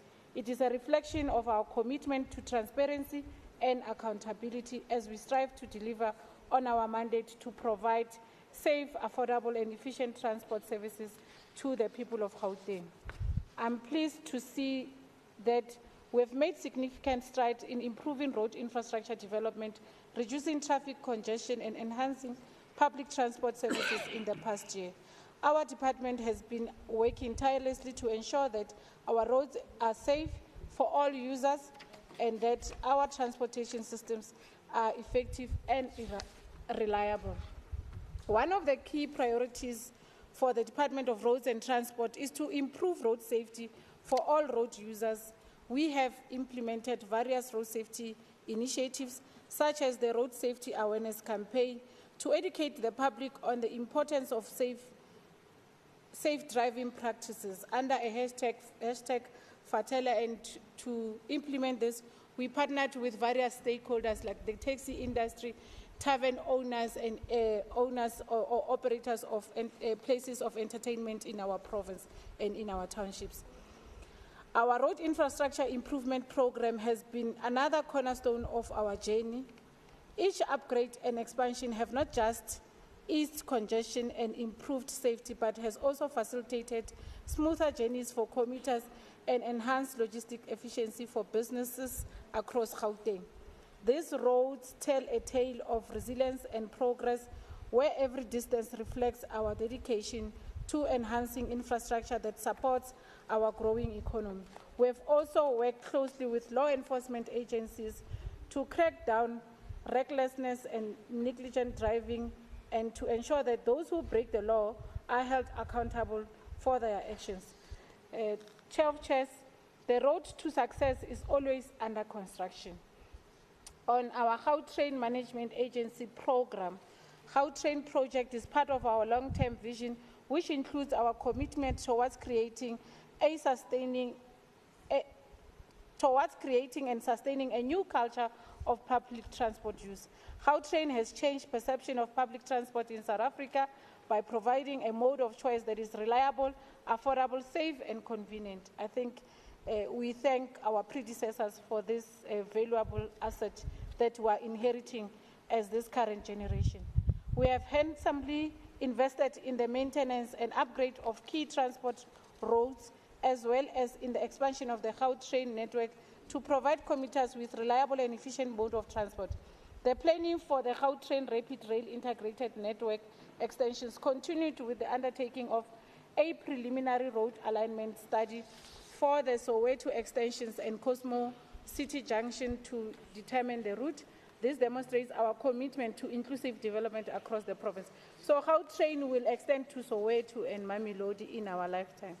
The GMA has achieved 100% of the outcome indicators in the 2023-2024 financial year. The achievement has been made with a 0.88% underspending of actual expenditure versus budget for the 2023-2024 financial year. It is evident from the achievement above that the budget was spent to achieve all our planned outcome indicators. The overall system performance in the financial year was of an exceptional high standard. Train service operations achieved an average availability of 99.69% and 98.2% punctuality over the period under review. Since the start of the reporting financial year, there has been a significant increase in passenger trips in comparison to the previous financial years. The overall increase in passenger trips was 10.7% compared to the previous year. This increase is attributed to the continuous steady improvement from passenger returning to the system after the COVID-19 impact. There has been similar growth patterns for the Gautrain dedicated feeder and distribution services. Bus patronage has grown from 10.9% in the 2023-2024 financial year to reach 2.5 million annual passenger trips. I really would like to appreciate to the former board and the former CEOs for this sterling job, Chair of Chairs, and we really want to thank the dedicated GMA staff who have helped maintain excellent corporate practices. On Transport Authority of Gauteng, there is TEC, which was established with the mandate to help the province to realize its transport vision. TEC is tasked with overseeing integrated planning for transport in the province and promoting the development of an integrated and accessible public transport network. Since its inception, the entity has successfully delivered its mandate. Among other achievements, TEC has finalized the development of the Provincial Land Transport Framework as specified in the National Land Transport Act and has initiated the review of the 2025 Integrated Transport Master Plan for the province. Once this review is completed, it will enable the Gauteng Department of Roads and Transport to further unlock the economic development potential of the province and transform the urban area towards long-term sustainable economic growth. I wish to also extend my gratitude to the former chairperson of the board, Mr. Tendo Rachitanga, and the board members for their sterling work. On our financial performance, like I said, Chair of Chairs in the House, that we managed to sustain our unqualified report as well as achieved a clean audit for GFleet. The department stands as the primary catalyst for review generation within the province, commanding a substantial share exceeding 60% motor vehicle licensing, emerges as the principal fountainhead of income for the department, primarily through tax receipts accrued from motor vehicle licensing. And to this, our revenue increased from 4.5 billion in the fiscal year 2022-2023 to 4.9 billion in 2023-2024. The department continues to support the SMMEs through improvement payment mechanisms, and we are managing to achieve our 15 days target. In conclusion, because the report is shared with all of us, Chair of Chairs, the investment made in transport infrastructure during the financial year has resulted in improved mobility and road safety on strategic roads, connecting communities and supporting economic development.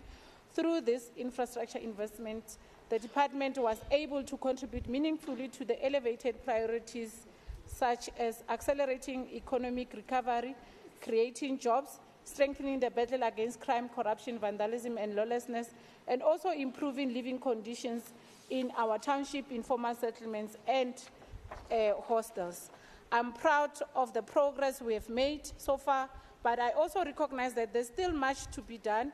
With your continued support as members of the legislature and dedication, I'm confident that we can overcome any challenges that lie ahead and continue to make Gauteng a safer and more prosperous place for all its residents.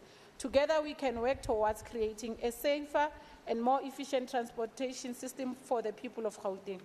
Indeed, the road to success is always under construction, and in accordance with the PFMA prescripts, I therefore accordingly present to the House the annual report for the Department of Roads and Transport, the annual report for Gautrain Management Agency, annual report, as well as the Transport Authority of Gauteng annual report. I thank you.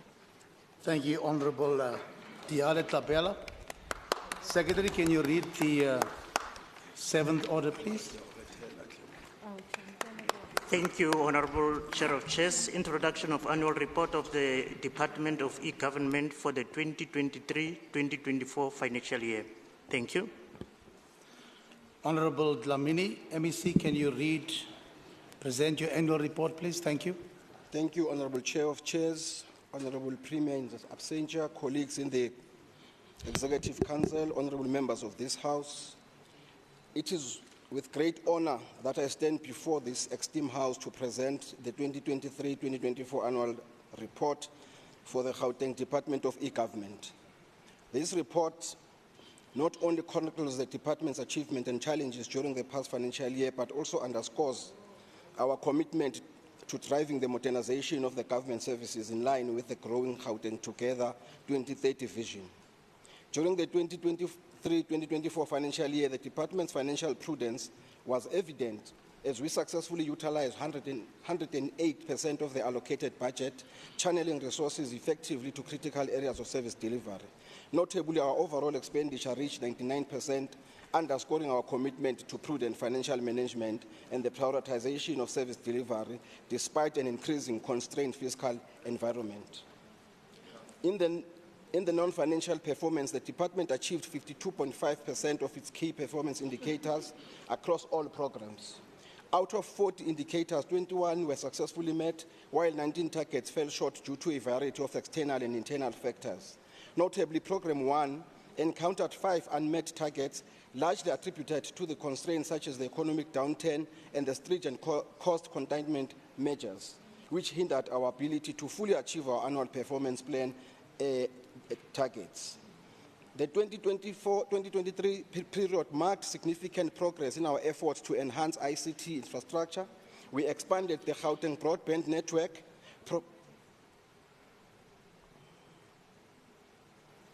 Sorry, thank you, Honorable.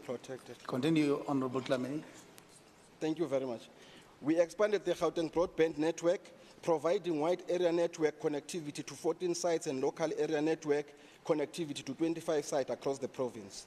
These advancements ensured that more Gauteng provincial government sites had an end-to-end connectivity, boosting our e-government capabilities. To reduce telephony costs, the department rolled out the voice-over internet protocol services to 25 sites, and in a bid to further enhance digital inclusivity, 19 Wi-Fi hotspots were established. These efforts are the integral of our broader mission to fostering a digitally connected and empowered society. Our investment in the township economy is a cornerstone of our strategy to drive poverty alleviation and job creation. In alignment with the fourth industrial revolution, the department prioritized ICT skills development, training 5,278 individuals, and supporting 230 previously disadvantaged ICT entrepreneurs through mentorship and training programs. This initiative exceeded our procurement target, achieving 70% spend on RFQs below 1 million in the township economy. The department made significant strides in building human capital within the GPG. We trained 1,796 staff on various ITC programs, thereby enhancing their ability to deliver services through digital platforms. Additionally, our ICT skills development initiatives reached over 5,278 beneficiaries, further preparing our workforce and our youth to thrive in the digital economy. The department's dedication to maintaining high standards of governance is reflected in our unqualified audit outcome for the third consecutive year. The Auditor General's report highlighted no material findings on the usefulness and reliability of our reported performance information, underscoring our commitment to transparency and accountability in our operations. While we celebrate these achievements, it is imperative to acknowledge the challenges we encountered. The service delivery environment was adversely impacted by the ongoing economic downfall, which necessitated stringent cost containment measures. These challenges impeded our ability to fully achieve some of the APP targets, particularly in areas requiring substantial financial outflow, such as the ITC infrastructure upgrades and the rollout of additional connectivity sites. To address these challenges, the department has undertaken several corrective measures, including revising the site survey and build processes, as well as seeking strategic interventions from the Office of the Premier to unblock stalled projects. These steps are vital to ensuring our targets are met in the coming financial year. Madam Speaker, I wish to extend my deepest gratitude to the Portfolio Committee for their unwavering support and the guidance throughout the year. Their oversight has been instrumental in ensuring that the department adheres to sound financial and non-financial internal control measures. I'd also like to express my sincere appreciation to the senior management in the department for their leadership and administrative stewardship of the department. Their commitment to excellence and has been a driving force behind our achievements. In compliance with Section 40 of the Public Finance Management Act, I therefore table this report and the statement to our annual report and of the Gauteng Department of E-Government. This report stands as a testament that our collective effort in advancing the modernization of government services and contributing to the broader goal of a smart and inclusive Gauteng City region. I thank you. Thank you, MEC Dlamini. Secretary, can you read the 8th item, please? Thank you, Honorable Chair of Chairs. Introduction of annual report of the Gauteng Provincial Treasury, including its entity for the 2023-2024 financial year. Thank you. Honorable Maile, please present your department's annual report. Thank you very much, Honorable Chair of Chairs, colleagues in the Executive Council, honorable members. It is an honor to stand before you in this August House on this occasion of the tabling of the annual report of the Gauteng Provincial Treasury. The 2023-2024 annual report that we are tabling to this House today demonstrates the progress that the Gauteng Provincial Treasury has made to realize the mandate of ensuring that all provincial financial resources are managed effectively in a manner that promotes transparency, accountability, and delivery of services to the public. I want to begin by congratulating Ms. Mamabulo, the Gauteng Provincial Treasury team, for maintaining a clean audit outcome in 2023-2024 financial year. This audit outcome means that the department has achieved 12 consecutive clean audits. The Gauteng Infrastructure Financing Agency, an agency of the Provincial Treasury, which is tasked with accelerating the delivery of key infrastructure projects in support of the Gauteng Growth, Employment and Development Strategy through project development, finance and partnerships, also achieved a clean audit in the 2023-2024 financial year. This means that the entity has recorded a total of 9 consecutive clean audits. To be clear, Honorable Speaker, GFA has achieved clean audits every year since it was established. The audit outcomes of the Gauteng Provincial Treasury and GFA are testament to the value that the department places on good governance. We conduct public affairs and manage public resources in a manner that not only facilitates growth and development, but that also guarantees the realization of human rights in a manner essentially free of abuse and corruption and with due regard to the rule of law.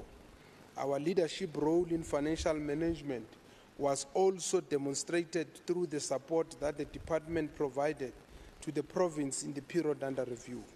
Through our efforts in aiding with the strengthening of financial controls within the departments, commendable audit outcomes were achieved.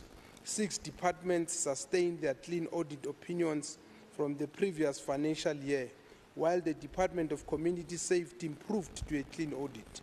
7 departments remained stagnant on unqualified opinion with findings in the period under review. And more critically, there were no regressions in the 2023-2024 audit outcomes. As the Gauteng provincial government, we continue to make progress in internalizing the culture of good governance, transparency, public accountability, and implemented credible financial controls that have put us on a path to ultimately achieve 100% clean audits. Honorable members, let me briefly outline some of the highlights in the provincial treasury's performance. The department closely monitored personnel spending to ensure that it does not crowd out the service delivery budget. This resulted in us maintaining the Gauteng provincial government wage bill at 57% in this financial year against the target of 60%. Additionally, we continued to implement the enhanced revenue strategy and identified projects that have potential to open new revenue streams and leveraged on technology to increase revenue collection. In the 2023-2024 financial year, provincial owned revenue collection exceeded the target of 7.5%, mainly due to over-collection by departments such as education, provincial treasury, agriculture and rural development. Furthermore, in the period under review, the department paid 100% of valid invoices within 30 days. In addition, the department has maximized available resources to ensure the funding of sustainable projects ranging from entrepreneurial support to infrastructure development. All this has been made possible by the dedicated management and leadership of the department and its entities, which is in the front line of good governance. Honorable Chair of Chairs, the work of the Gauteng Infrastructure Financing Agency has also been commendable in the period under review. GIFA is one of the innovations of the Gauteng provincial government, and it is tasked with the exploring creative ways of raising alternative funding for strategic infrastructure projects. In the period 2019 to 2024, GIFA was influential in the success of a number of projects, including the Jewelry Manufacturing Precinct, the Into Food Premium Food Factory, and the Super Block Office Park. These projects are now in operation at the Gauteng Industrial Development Zone, which is situated within the OR Tambo International Airport Special Economic Zone. In addition to this, GIFA also raised 1.5 billion from the National Treasury's budget, facility for infrastructure for the construction of 18 new schools. The socio-economic impact of this project across the Gauteng province will be significant in terms of job creation during and after construction. Significantly, it will provide access to quality education to the growing population of the province. GIFA has also played a critical role in linking projects to private sector parties. These include rooftop solar PV, the Innovation Hub, EB3, Mirafong Solar Farm Cluster, and West Rand Mega Park. Honorable members, in compliance with Section 40 of the Public Finance Management Act, Act 1 of 1999, as amended by Act 29 of 1999, I hereby table the annual reports of Gauteng Provincial Treasury and the Gauteng Infrastructure Financing Agency. Thank you very much. Thank you so much, Honorable MEC Maile. Secretary, can you read the 9th order, please? Thank you. Thank you, Honorable Chair of Chairs. Introduction of the annual report of the Department of Social Development for the 2023-2024 financial year. Thank you. Honorable Masibuko, please present your department's annual report. Thank you. Thank you very much, House Chair. The acting Chair, let me acknowledge the presence of members of the EXCO, Premier in absentia, the Chief Whip of the majority, and leaders of all the political parties here in the legislature. Let me also acknowledge all the friends and fellow residents of Gauteng. Honorable House Chair, I have the pleasure of presenting the annual report of the Gauteng Department of Social Development for the 2023-2024 financial year. This annual report has been prepared as per the requirements of Section 41D of the PFMA and the Part 3 of JS of the Public Service Regulation. Honorable House Chair, let me also pay tribute to one of the poets who also passed away, who is Dr. Jessica Bishop Mbangeni, who on the 31st of August actually passed away on this wonderful earth. And she was one of those poets and one of the sisters and one of those imbogotos and the fighters, not the other fighters, the fighters in the industry of in the industry of arts and culture. Hayi ngikhuluma ngama fighters yabona. So ningangiquote kabi yabona. Dr. Bishop Jessica was a beacon of light and a voice of wisdom and a source of inspiration to many of our people, and her contribution to the community and the empowerment of women was immeasurable, and her legacy will live on. Today, Honorable House Chair, I'm wearing one of her designs. This dress that I'm wearing is one of her designs, and also the headgear, which is known as the Zulu crown, is one of her products that saw her rising in glory in the designing of traditional wear. Sithi Ndlelanhle Mbokodo, ulale ngoxolo, may you rest in peace. Honorable House Chair, the last financial year of the 6th administration, a marked transition to the 7th administration. The work that we did as the department was focusing on elevated priorities, which continues to make a fundamental dent on the lives of the majority of those who cannot provide for themselves. The elevated priorities on substance abuse, homelessness, food security, and skills development occupied most of the work of the department as they were doing it under the review. Let me also hasten to acknowledge and thank the former MEC Mbali Shope for the sterling work that she did in steering the department. The implementation of the GGT 2030 and the MTEF guided the department in tackling the triple challenges of poverty, unemployment, and inequality. Honorable House Chair, in realizing our mandate to tackle poverty during the last financial year, we implemented a wide range of programs to fight hunger, ranging from distribution of food, warm cooked food, also food gardens in partnership with the Department of Agriculture. Honorable House Chair, in the year under review, we also implemented the provincial strategy of homelessness. Through this strategy, the department was able to assist and cater for homeless people in collaboration with the NPOs, and collectively they were able to lead in the provision of psychosocial services, the reunification of some of them with their families, warm daily meals, skills development, and the wash buses that they were able to reach. We're able to reach out to more than 10,000 of homeless people who were assisted through these centers.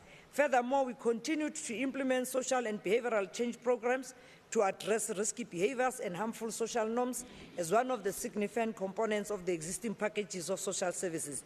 The programs included parenting skills for mothers and parents, Kimoja awareness raising campaigns and substance abuse, the anti-gangsterism program as part of social crime prevention, educational programs and peer support groups offered in partnership with the NPOs.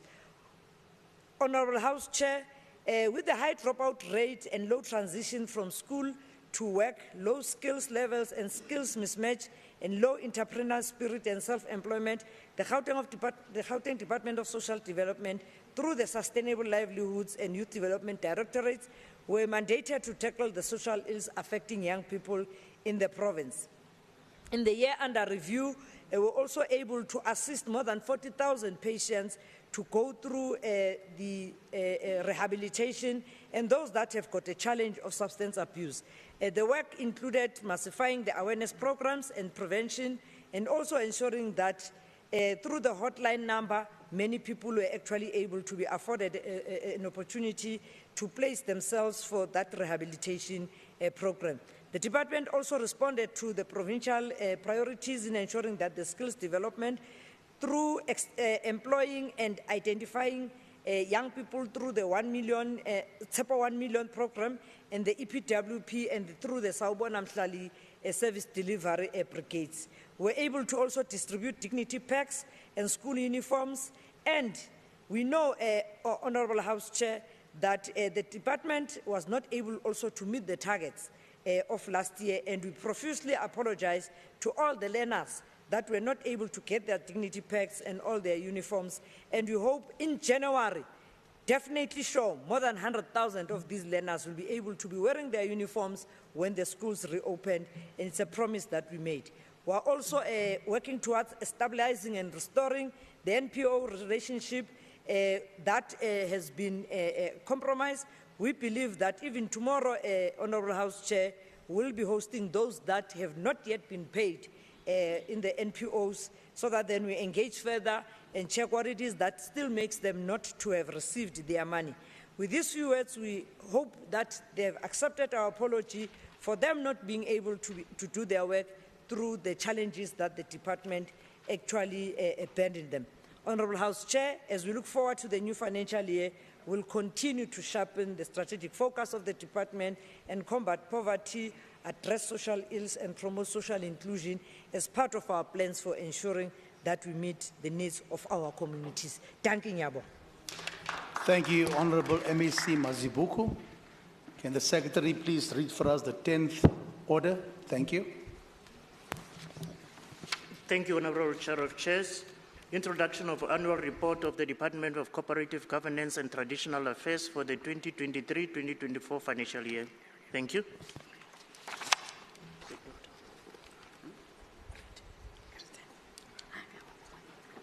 Honorable MEC Mamabolo. Yeah, thank you very much, Honorable Chair of Chairs. Let me create the Honorable Speaker, the Deputy Speaker, Honorable Premier, all MSCs, the Chair and members of the Portfolio Committee, all Honorable members of the House, the Chief Whip, and of course the people of the province. I'm very much honored, Honorable members, to table the annual report for the Gauteng Department of Cooperative Governance and Traditional Affairs for the financial year ended 31st March 2024. It is an honor to present the annual report for the Gauteng Department of COGTA for the financial year as stated. This report outlines our department's operations, performance, human resources, achievements, and financial management. We have established and implemented a robust system of internal controls designed to ensure the integrity and reliability of our performance data, human resources information, and of course the accuracy of our financial statements. The report showcases our commitment to these controls, reflecting our dedication to transparency and accountability. Throughout this report, we remain focused on service delivery, revenue collection, financial management, and development. Our efforts to ensure functional municipalities, address Auditor General reports, and tackle the pressing water and energy challenges are evident in the interventions and initiatives detailed in this report. This reporting period marks the conclusion of the sixth administration, a time marked by significant challenges as well as notable achievements. Despite these obstacles, we intensified our implementation plans, adjusted our strategies, and made substantial progress as outlined in this report. With respect to administration program, I'm very much pleased to indicate that the total budget here was spent 99%. And of course, our back-to-basic program continued to yield positive results. And of course, as part of our performance improvement deliverables, we awarded bursaries to 5 learners with disabilities, furthering our commitment to fostering an inclusive work environment. We are encouraged by the department's consistent improvement in achieving positive audit outcomes. Despite the challenges faced by municipalities, we are particularly proud of our stringent internal controls, sound governance, and accountability. In the 2022-2023 financial year, the Gauteng COGTA attained a clean audit with no material findings regarding the preparation of annual financial statements, annual performance reports, and compliance with laws and regulations. Our strategy is very straightforward, and that's with respect to getting the basics right. And of course, one of our key approaches has been forming partnerships and collaboration with various stakeholders on the revitalizing the CBDs, especially that of the city of Joburg. And of course, in this case, this initiative is a key part of the government's broader strategy to attract investment and enhance the quality of life for the people of the province. We have successfully partnered with provincial departments and, of course, stakeholders such as Josie My Josie. With respect to energy response, the prolonged electricity crisis has inflicted severe hardships on our province residents and has profoundly hindered Gauteng's economic growth. Although energy is outside our provincial mandate, the crippling impact of load shedding on state functionality and broader society compelled our intervention. The announcement of 1.2 billion in funding during the State of the Province address underscores our commitment to addressing these critical issues. We adopted a 5-point strategy to respond to this crisis, eliminating illegal power connections, installing smart meters in every home and business, improving revenue collection, cleaning the indigent register, and of course, replacing all damaged transformers. MEC, members, please, let's respect the MEC as he presents his report. Thank you so much. Go ahead, MEC.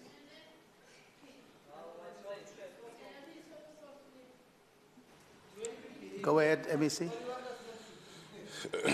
Thank you. Of course, with respect to local government, the local governance program was allocated, the budget of which 98% has been spent. The 2023-24 year was marked by significant challenges, particularly in the aftermath of the socio-economic setbacks caused by the COVID-19 pandemic. The pandemic's lingering effects on revenue collection were further compounded by the ongoing water and energy crisis across the province. These crises affected every aspect of our lives and operations, placing additional strain on our municipalities. To address these challenges, we provided Mohali City, Rand West Municipality, and the City of Mfuleni with the capacity to implement simplified revenue plans. Our efforts focused on supporting municipalities to ensure they are functional and capable of delivering quality services to communities.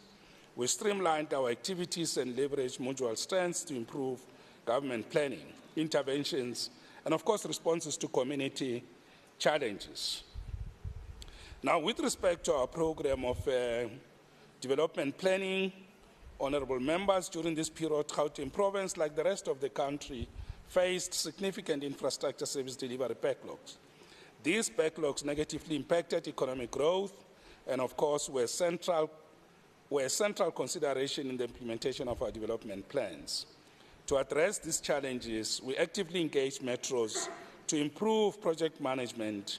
We recommended the appointment of service providers for 3-year periods to avoid projects delayed and partnered with the Municipal Infrastructure Support Agent and the South African Institution of Civil Engineering to address the shortage of project management personnel.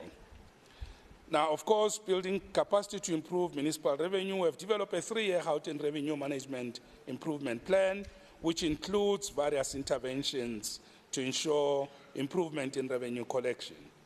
With respect to accelerated service delivery, we continue to address service delivery backlogs in distressed municipalities and high-density communities in Gauteng.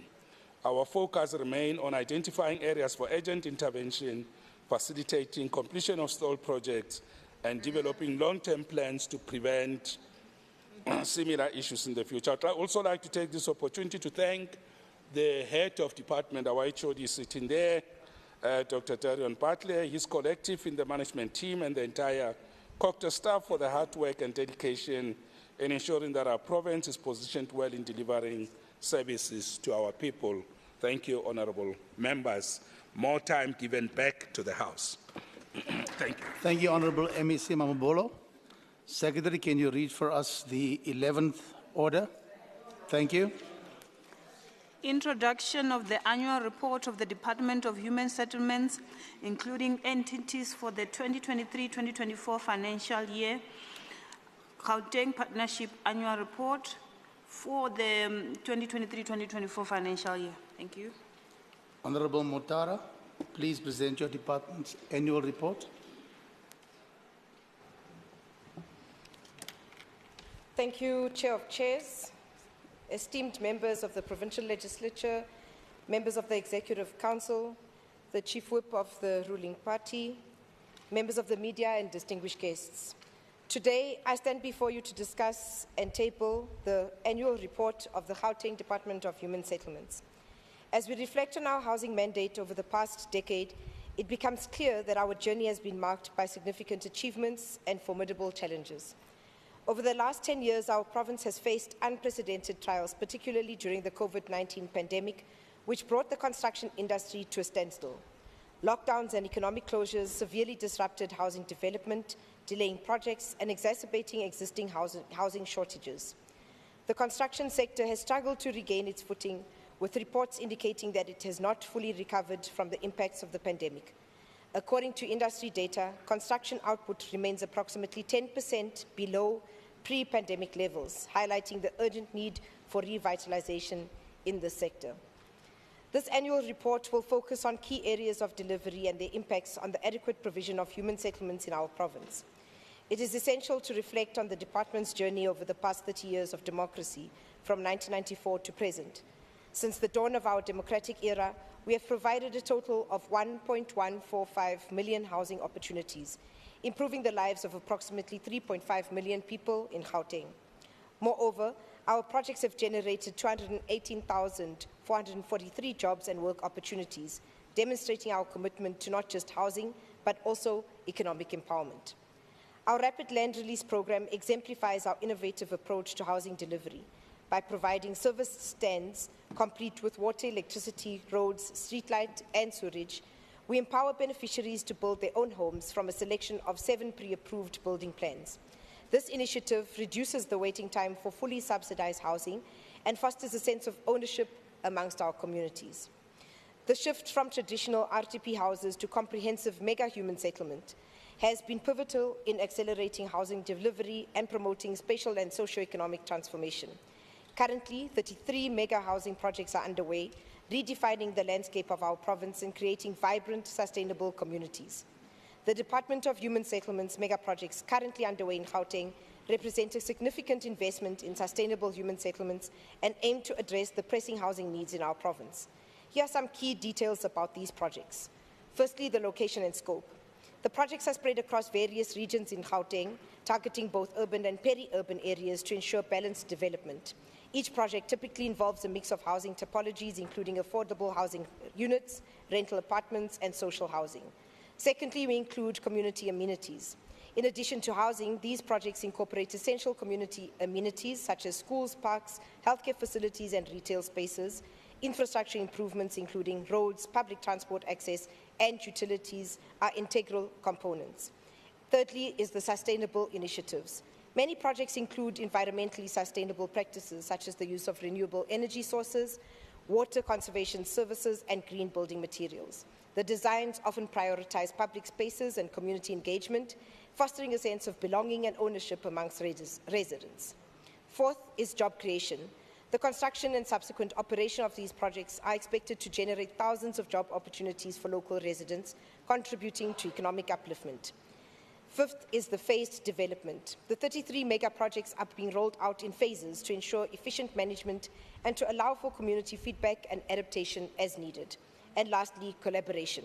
The Department of Human Settlements is working in partnership with various stakeholders, including local municipalities, private developers, and non-governmental organizations, to ensure that the project meets the needs of the community. I am proud to report that our multi-year strategy to improve the department's audit performance has successfully yielded results. I want to congratulate and thank my predecessor, MEC Maile, who introduced these measures that culminated in an unqualified audit opinion without any material misstatements. This achievement is a testament to our commitment to good governance and financial management, as well as the effectiveness of our six-pillar turnaround strategy. The Housing Needs Research and Planning Programme plays a crucial role in our efforts. Its purpose is to facilitate housing delivery planning, identify housing needs, and develop policy guidelines. During this financial year, the programme spent 18.5 million rand, or 82% of its allocated budget of 22.7 million rand. The underspending is largely due to remote working arrangements, which have minimized travel expenses and reduced reliance on planning consultants as part of our cost-cutting measures. It is notable that expenditure increased from 16 million in 22-23 financial year to 18.5 million rand in the 22-23 financial year, reflecting our ongoing commitment to housing delivery. The provision of housing to people of Gauteng remains one of our central commitments. The creation of sustainable human settlements will continue to be our strategic focus in the short to medium term. In line with our township informal settlements and hostel commitments, we will maintain our efforts in the hostels we manage, namely George Koch, Ritabile LTA, Denver, JP, Marian Roberts, and MBA. I spent the better part of the day yesterday visiting all these hostels to assess progress and gauge the revitalization of these projects. In our pursuit of improving living conditions, we also strive to improve and provide energy security in the hostels. Significant work has already been undertaken to enhance communal facilities, which will include water heating systems, internal and external common area lighting, and solutions for common food preparation areas. These initiatives will greatly improve the quality of life for residents. Furthermore, the upgrading of informal settlements remains a pressing priority. We are committed to decongesting households in informal settlements and transitioning them to mega projects and other housing developments that offer essential socio-economic amenities and infrastructure. Feasibility studies will continue to guide our approaches in upgrading each informal settlement, ensuring that we address the unique challenges they present. In conclusion, Chair of Chairs, while we have made remarkable strides in human settlements over the last 3 decades, the road ahead is still fraught with challenges. Together, let's reaffirm our commitment to providing safe, adequate and sustainable housing for all Gauteng residents. I thank you. Thank you, Honourable MEC Motara. Secretary, can you read the 12th order, please? Introduction of the annual report of the Department of Health, including entities, Gauteng Medical Supplies Depot Annual Report, number 2023-2024 financial year. Thank you. Thank you.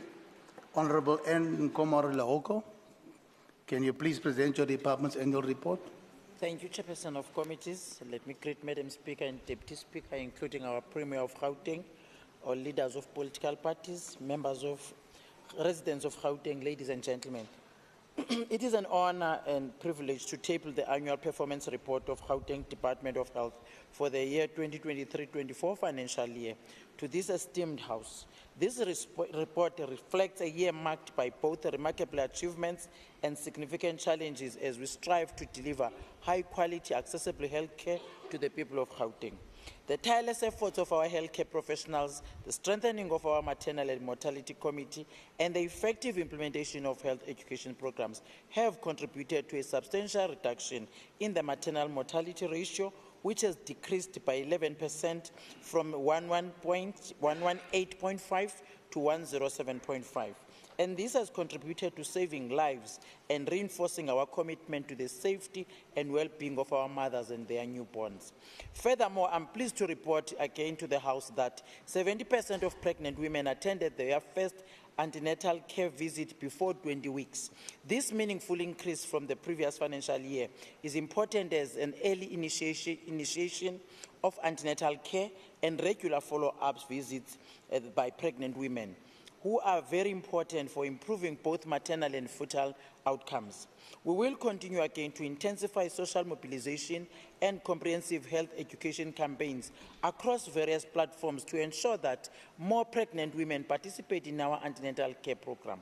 In our continuous effort, Chair of Chairs, to prevent mother-to-child transmission of HIV, we have also achieved an HIV-positive rate of 0.2% among infants around 18 months. The low mother-to-child transmission rate is attributed to the effective implementation of the vertical transmission prevention program for antenatal clients who test positive, as well as the provision of PrEP and pro-exposure prophylaxis for antenatal and postnatal clients who test negative. Our commitment again to combating HIV and AIDS has been unwavering. In the year 2023-24 financial year, we have conducted over 5 million HIV tests, marking a 1% increase from the previous year. Amongst the 42,363 adult patients who underwent viral and load testing, an impressive 90.2% achieved viral suppression at 12 months, and we will continue to maintain our focus on improving prevention, testing and treatment services to ensure that no one is left behind. Chair of Chairs, one of the key cornerstones of improving health outcomes is the aggressive implementation of outreach programs that ensures that healthcare services are easily accessible. Through the implementation of ASIBE Healthy GP extensive health and wellness campaigns, we have established 164 physical activity programs in Tish communities and in 80 Tish areas across 5 districts, with over 116.358 participants by March 2024. Even this morning, Chair, we were somewhere around Melder's Drift doing the same campaign. With non-communicable diseases, including hypertension and diabetes, which is remaining among the leading causes of death, we have intensified again our outreach and screening programs, increasing testing for hypertension by 11% for the diabetes and by 15%. Hypertension is 11% and for diabetes it's 15%. To support the integrated school health program, we procured and deployed 7 mobile units in priority townships. This also included the dispatching of weekly mobile health clinics in 6 hostels, providing primary health care services to 61,061 residents, ensuring equitable health care access to those that are staying in the 6 hostels. Our efforts are going to reduce queues and waiting times through simplified and efficient access to medication for chronic patients continue to gain momentum. More and more people are enlisting now on the Double Up Meds program, which is formerly known as CCMDD. Close to 1.4 million now are enjoying the convenience of getting their medication remotely as of the end of the 2023-2024 financial year, thus reflecting our unwavering dedication to operational efficiency and patient-centric care. In terms of training and development, Chair, we have made substantial strides again. Over 2,200 nursing students, representing a remarkable 200% increase from the various financial year, have enrolled at the Gauteng College of Nursing. Similarly, 79 students have enrolled at Libone College of Emergency Care for emergency medical care programs.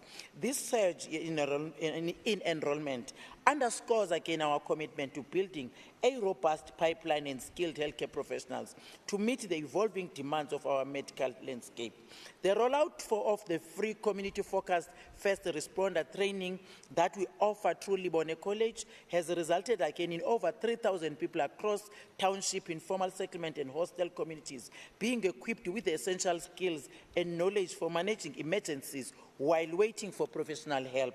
The introduction again of surgical marathon campaign in our communities, in our hospitals, which have now turned into a sustained year-long program, has been a crucial intervention in ensuring that thousands of patients have their quality of life enhanced.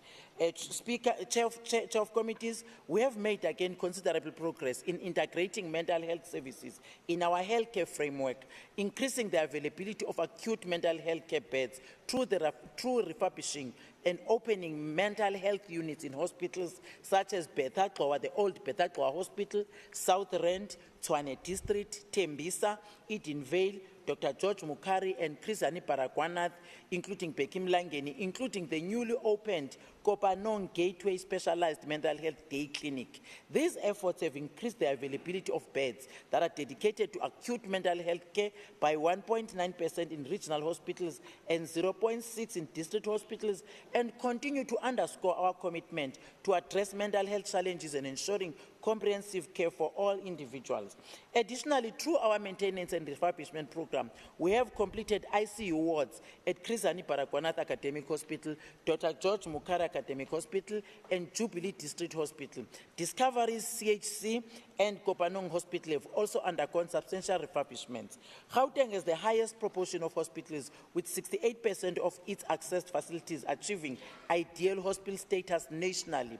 This ideal hospital assessment helped facilities to prepare for the Office of the Health Standards Compliance inspections. In the last assessment by OHSC, which took place in the last quarter of the financial year 23-24, of the 14 hospitals in the province were inspected, all of them were found compliant and were certified as compliant for NHI.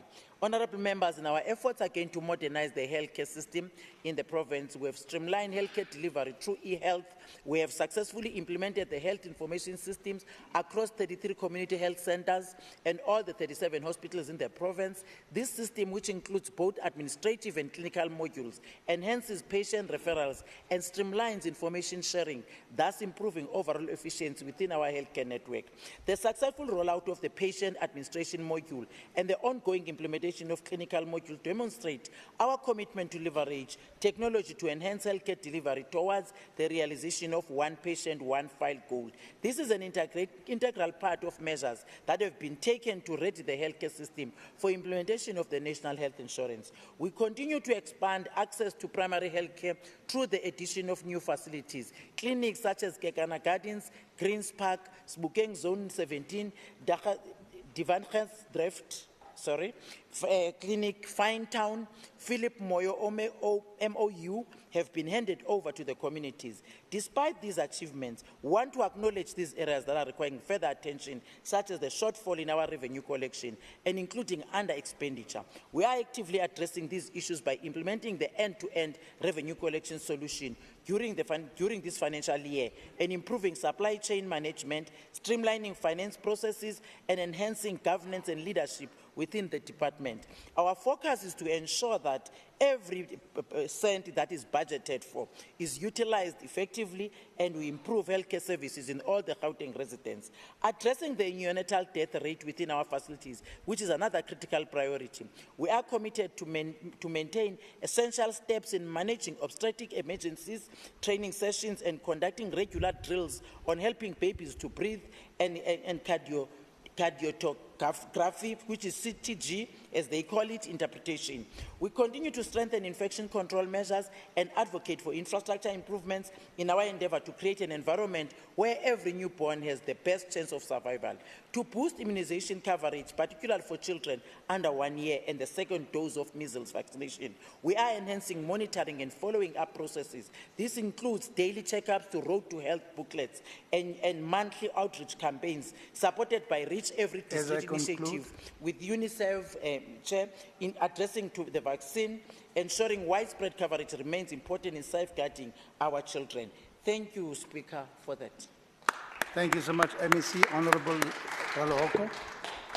Secretary, can we read the 13th order? Thank you. Introduction of the annual report of the Department of Education for the 2023-2024 financial year.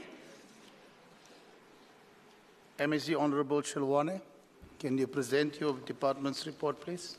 Thank you.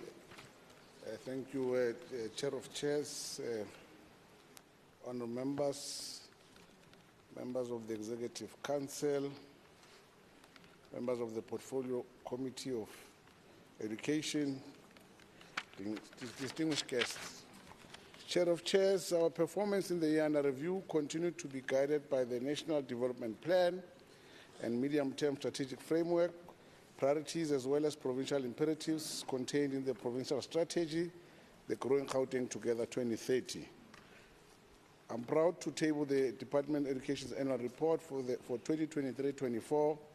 The annual report summarizes our achievements in the year under review and reflects progress towards achieving the outcomes for the 5-year term as contained in the strategic plan for the period 2020 to 2025 and the revised annual performance plan for 23-24. During the MTF period, we executed our mandate as a department through the lens of the annual performance plans, firmly aligned to the National Development Plan and revised 2019 to 2024 medium-term strategic framework. The outcomes we identified for the sixth administration remain, which are outcome 1, which focus on providing quality early childhood development, outcome 2, which promotes the delivery of high-quality basic education services across all the phases, outcome 3, which aims to create safe schools, promote social cohesion, outcome 4, which focus on changing the educational landscape, outcome 5, which seeks to facilitate the transition to post-schooling opportunities and the world of work. The department has continued to provide equal access to educational opportunities in dealing with an unequal society, prioritizing the safety, health, and holistic wellness of our learners, educators, and a curriculum that drives critical 21st century thinking skills. The department provided a comprehensive support to all our learners, to all our learners from the foundation phase right through to the further education and training phase. We committed to improved ECD to ensure that more children are provided with access to this crucial building block of learning. In 2023 NSC examination, all our 15 districts achieved overall pass rates above 80%, with 8 of our districts exceeding 85% pass, and of these, 2 exceeded 90%, with 4 of our districts among the top 10 districts in the whole country.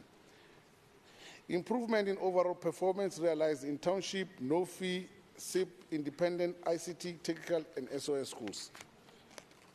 Learners at our schools of specialization continue to align to the economically inclusive Gauteng City region, and their placement responded to the development of the 5 economic corridors of our province, thus responding to the skills gap of each corridor.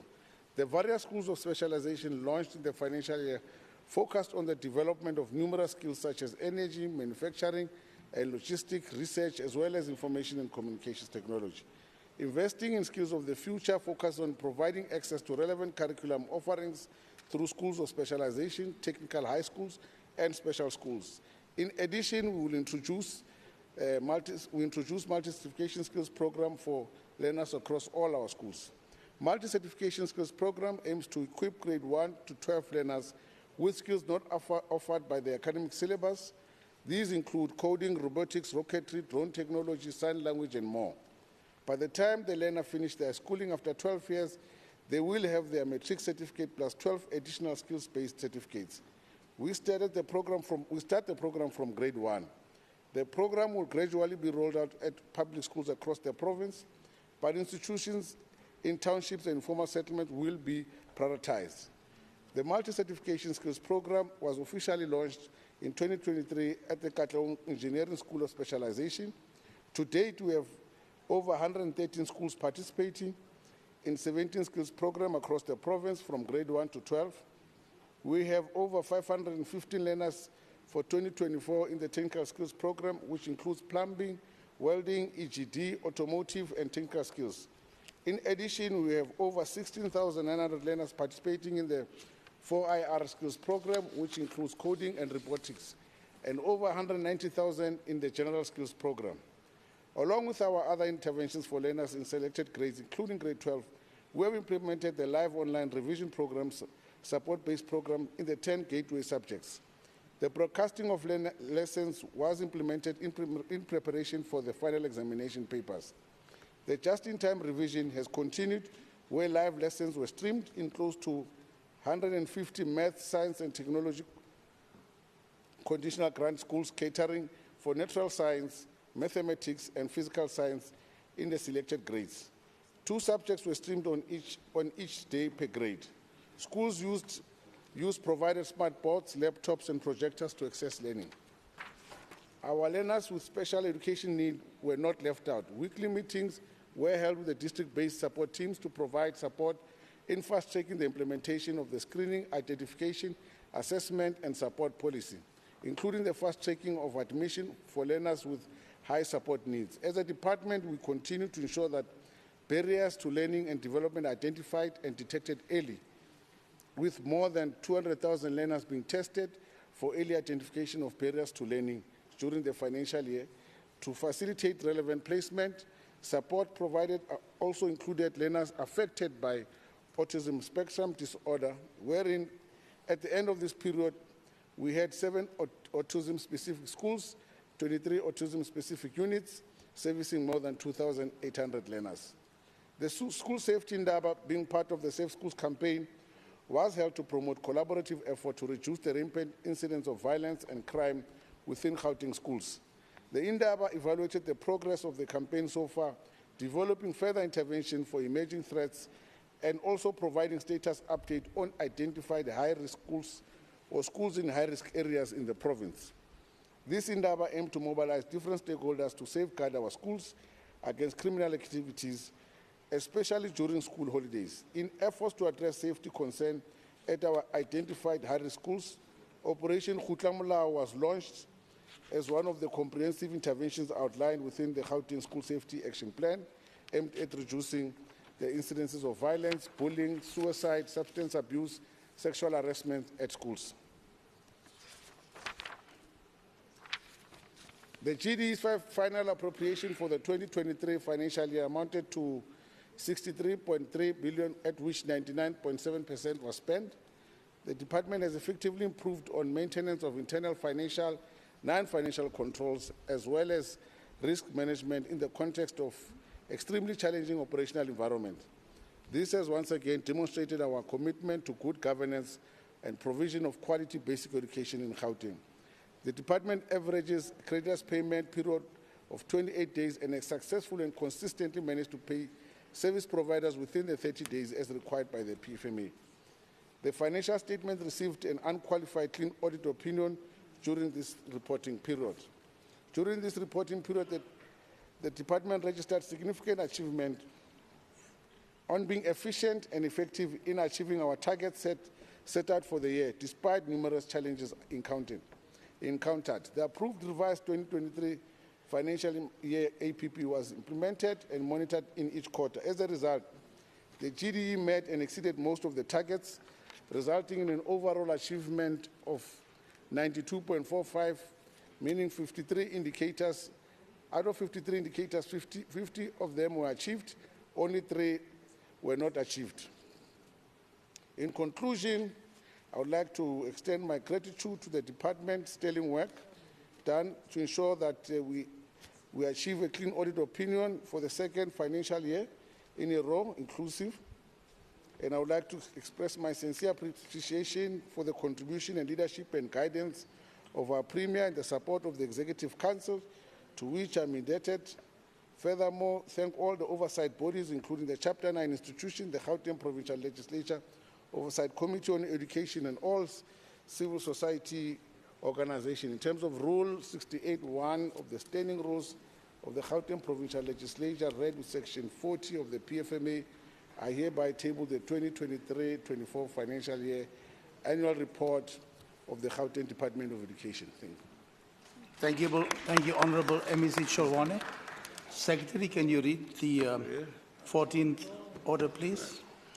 Introduction of the annual report of the Department of Sport, Arts, Culture and Recreation, including its entity, Gauteng Film Commission annual report for the 2023-2024 financial year.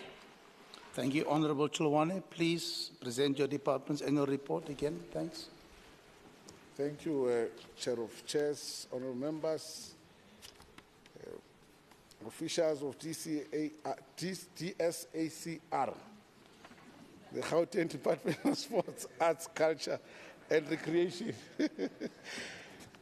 derives a strategic mandate from national and provincial policies in its legislative framework, from the National Development Plan, Vision for 2030, the 7 priorities of the Growing Gauteng Together 2030 Program of Action. The DSACR contribution towards GGT 2030 elevated priorities are to uplift township libraries, sporting facilities, to enable them to host international events, refurbish township sporting and recreational facilities, invest in sport and recreation to build a home of champions, invest in cultural and creative industries, and preserve and promote heritage. These policies and legislation are relied upon as guidelines in service delivery to improve social production ownership in Gauteng province and expand the co-ownership of social products such as sport, cultural, and arts amenities. In the 2023-24, the department achieved 85% of its set targets, a remarkable improvement compared to the 2022-2023 financial year. This is indeed a notable improvement in the delivery of the 6th administration's mandate as the term ends. This year, we hosted a new and exciting events and tournaments across the province, including the 2023 Nedbank Cup semi-final, which took place on the 6th of May 2023 at FNB Stadium within the city of Johannesburg, and final was hosted at Loftus Stadium in the city of Tshwane on the 23rd of May, of which Orlando Pirates won. The department has also continued its ongoing support of our sports federation through the Gauteng Sports Confederation and arts and culture organizations to ensure the implementation of activities across the province. The opening and handover of the Rustenburg Community Library in Mfuleni on the 12th of March 2024 is also a notable achievement for the department.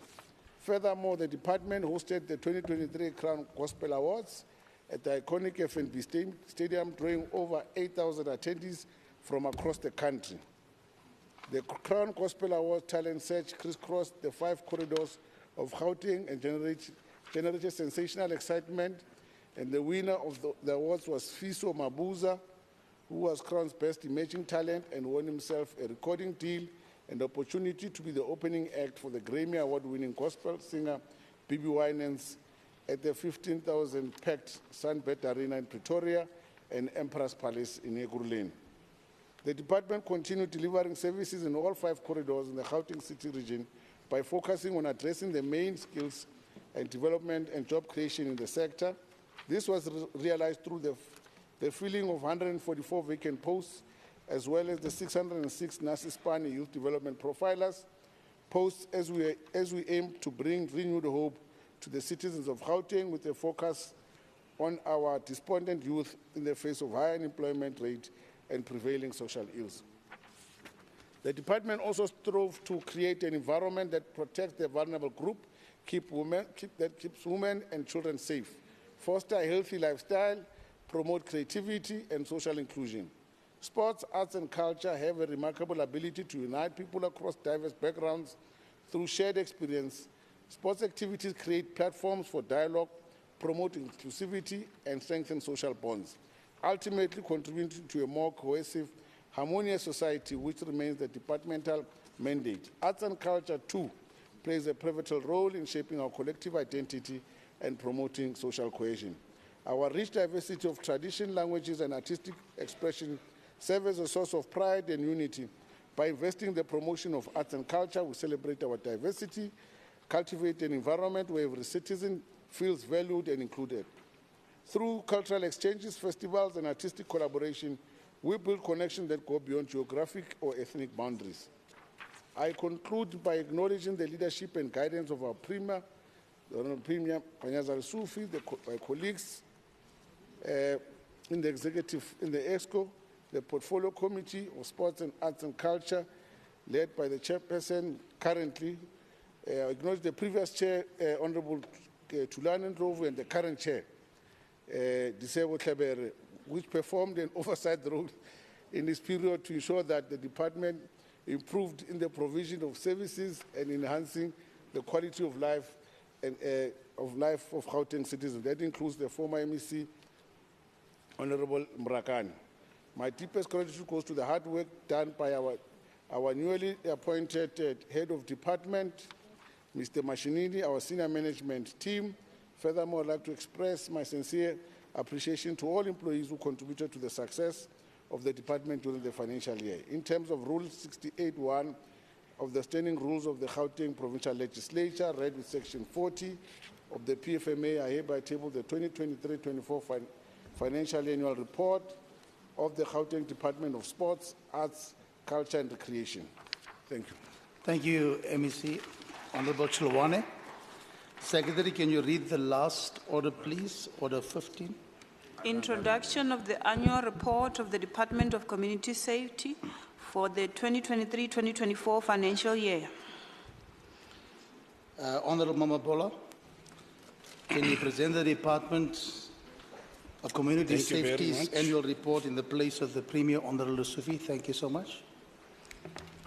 Thank you very much, Honorable Chair of Chairs. Let me take this opportunity to greet yourself, the Honorable Madam Speaker, Deputy Speaker, Honorable Premier, MECs, the Chief Whip, Portfolio Committee Chair, members, and honorable members in the House, and of course the people of Gauteng.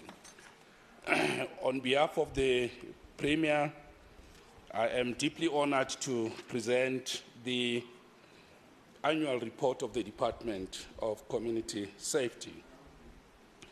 Now, honorable members, let me indicate that in delivering the remarks, I would want to save you more time, and therefore I'll acknowledge the department's achievements in Program 1, which is administration, Program 2, Program 3, which is traffic management, and of course its financial performance. Acknowledge the shifting of funds, environment of funds, rollover of funds, and of course revenue performance and fleet management. Now, as the economic hub of South Africa, Gauteng is home to the country's largest and most diverse population. In this context, the Gauteng Department of Community Safety faces the unenviable task of ensuring the safety and well-being of provincial residents across 5 corridors in an age of transnational crime. And of course, it is in this context that the 2023-2024 financial year annual report is tabled, providing an overview of the department's performance during this period. The 6th administration has seen many momentous changes in policing within the province.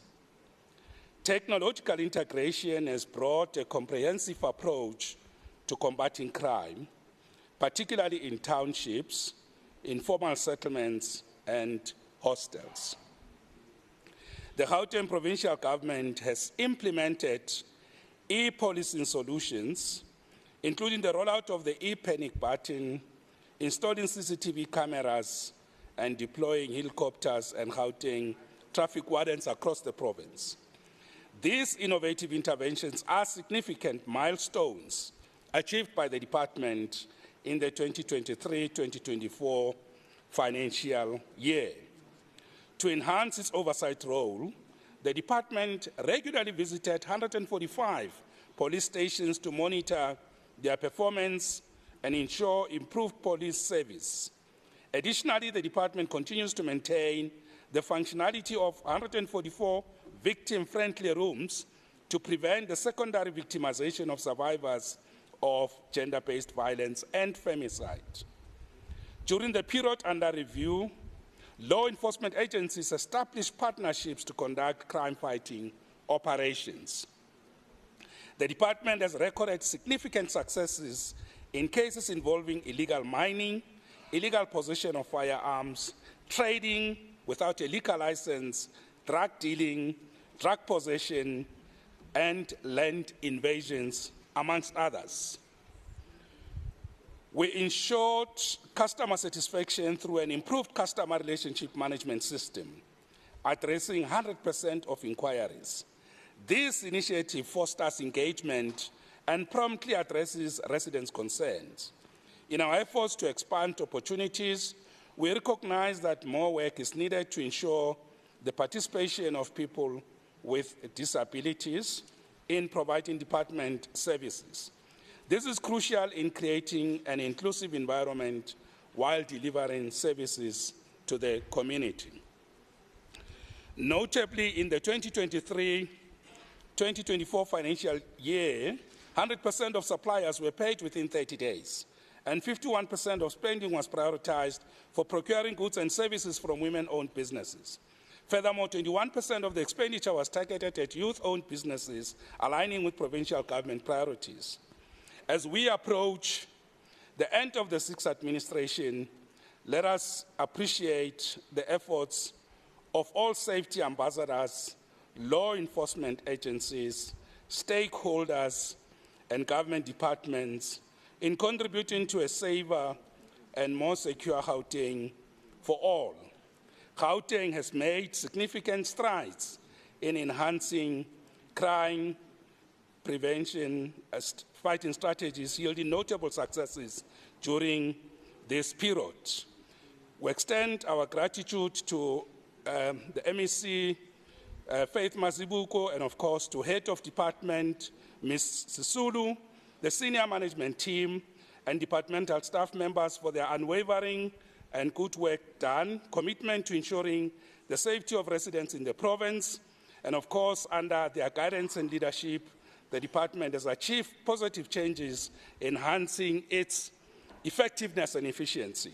To all Gauteng residents, the fight against crime is a collective effort that requires the government to adopt new strategies in response to evolving crime patterns continually.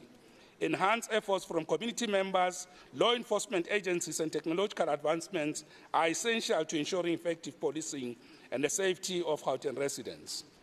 We are therefore confident and deeply excited about the future, as the current government has established a strong foundation that will drive new and progressive developments to ensure the safety of the people. Let us continue to grow a safer Gauteng together. Thank you, honourable members. Thank you, Honourable MEC Mamabolo. Honourable members, that concludes the business for the day. The next sitting will be on Friday, the 20th of September, this year at 10 a.m. Shall we all stand, please? Thank you.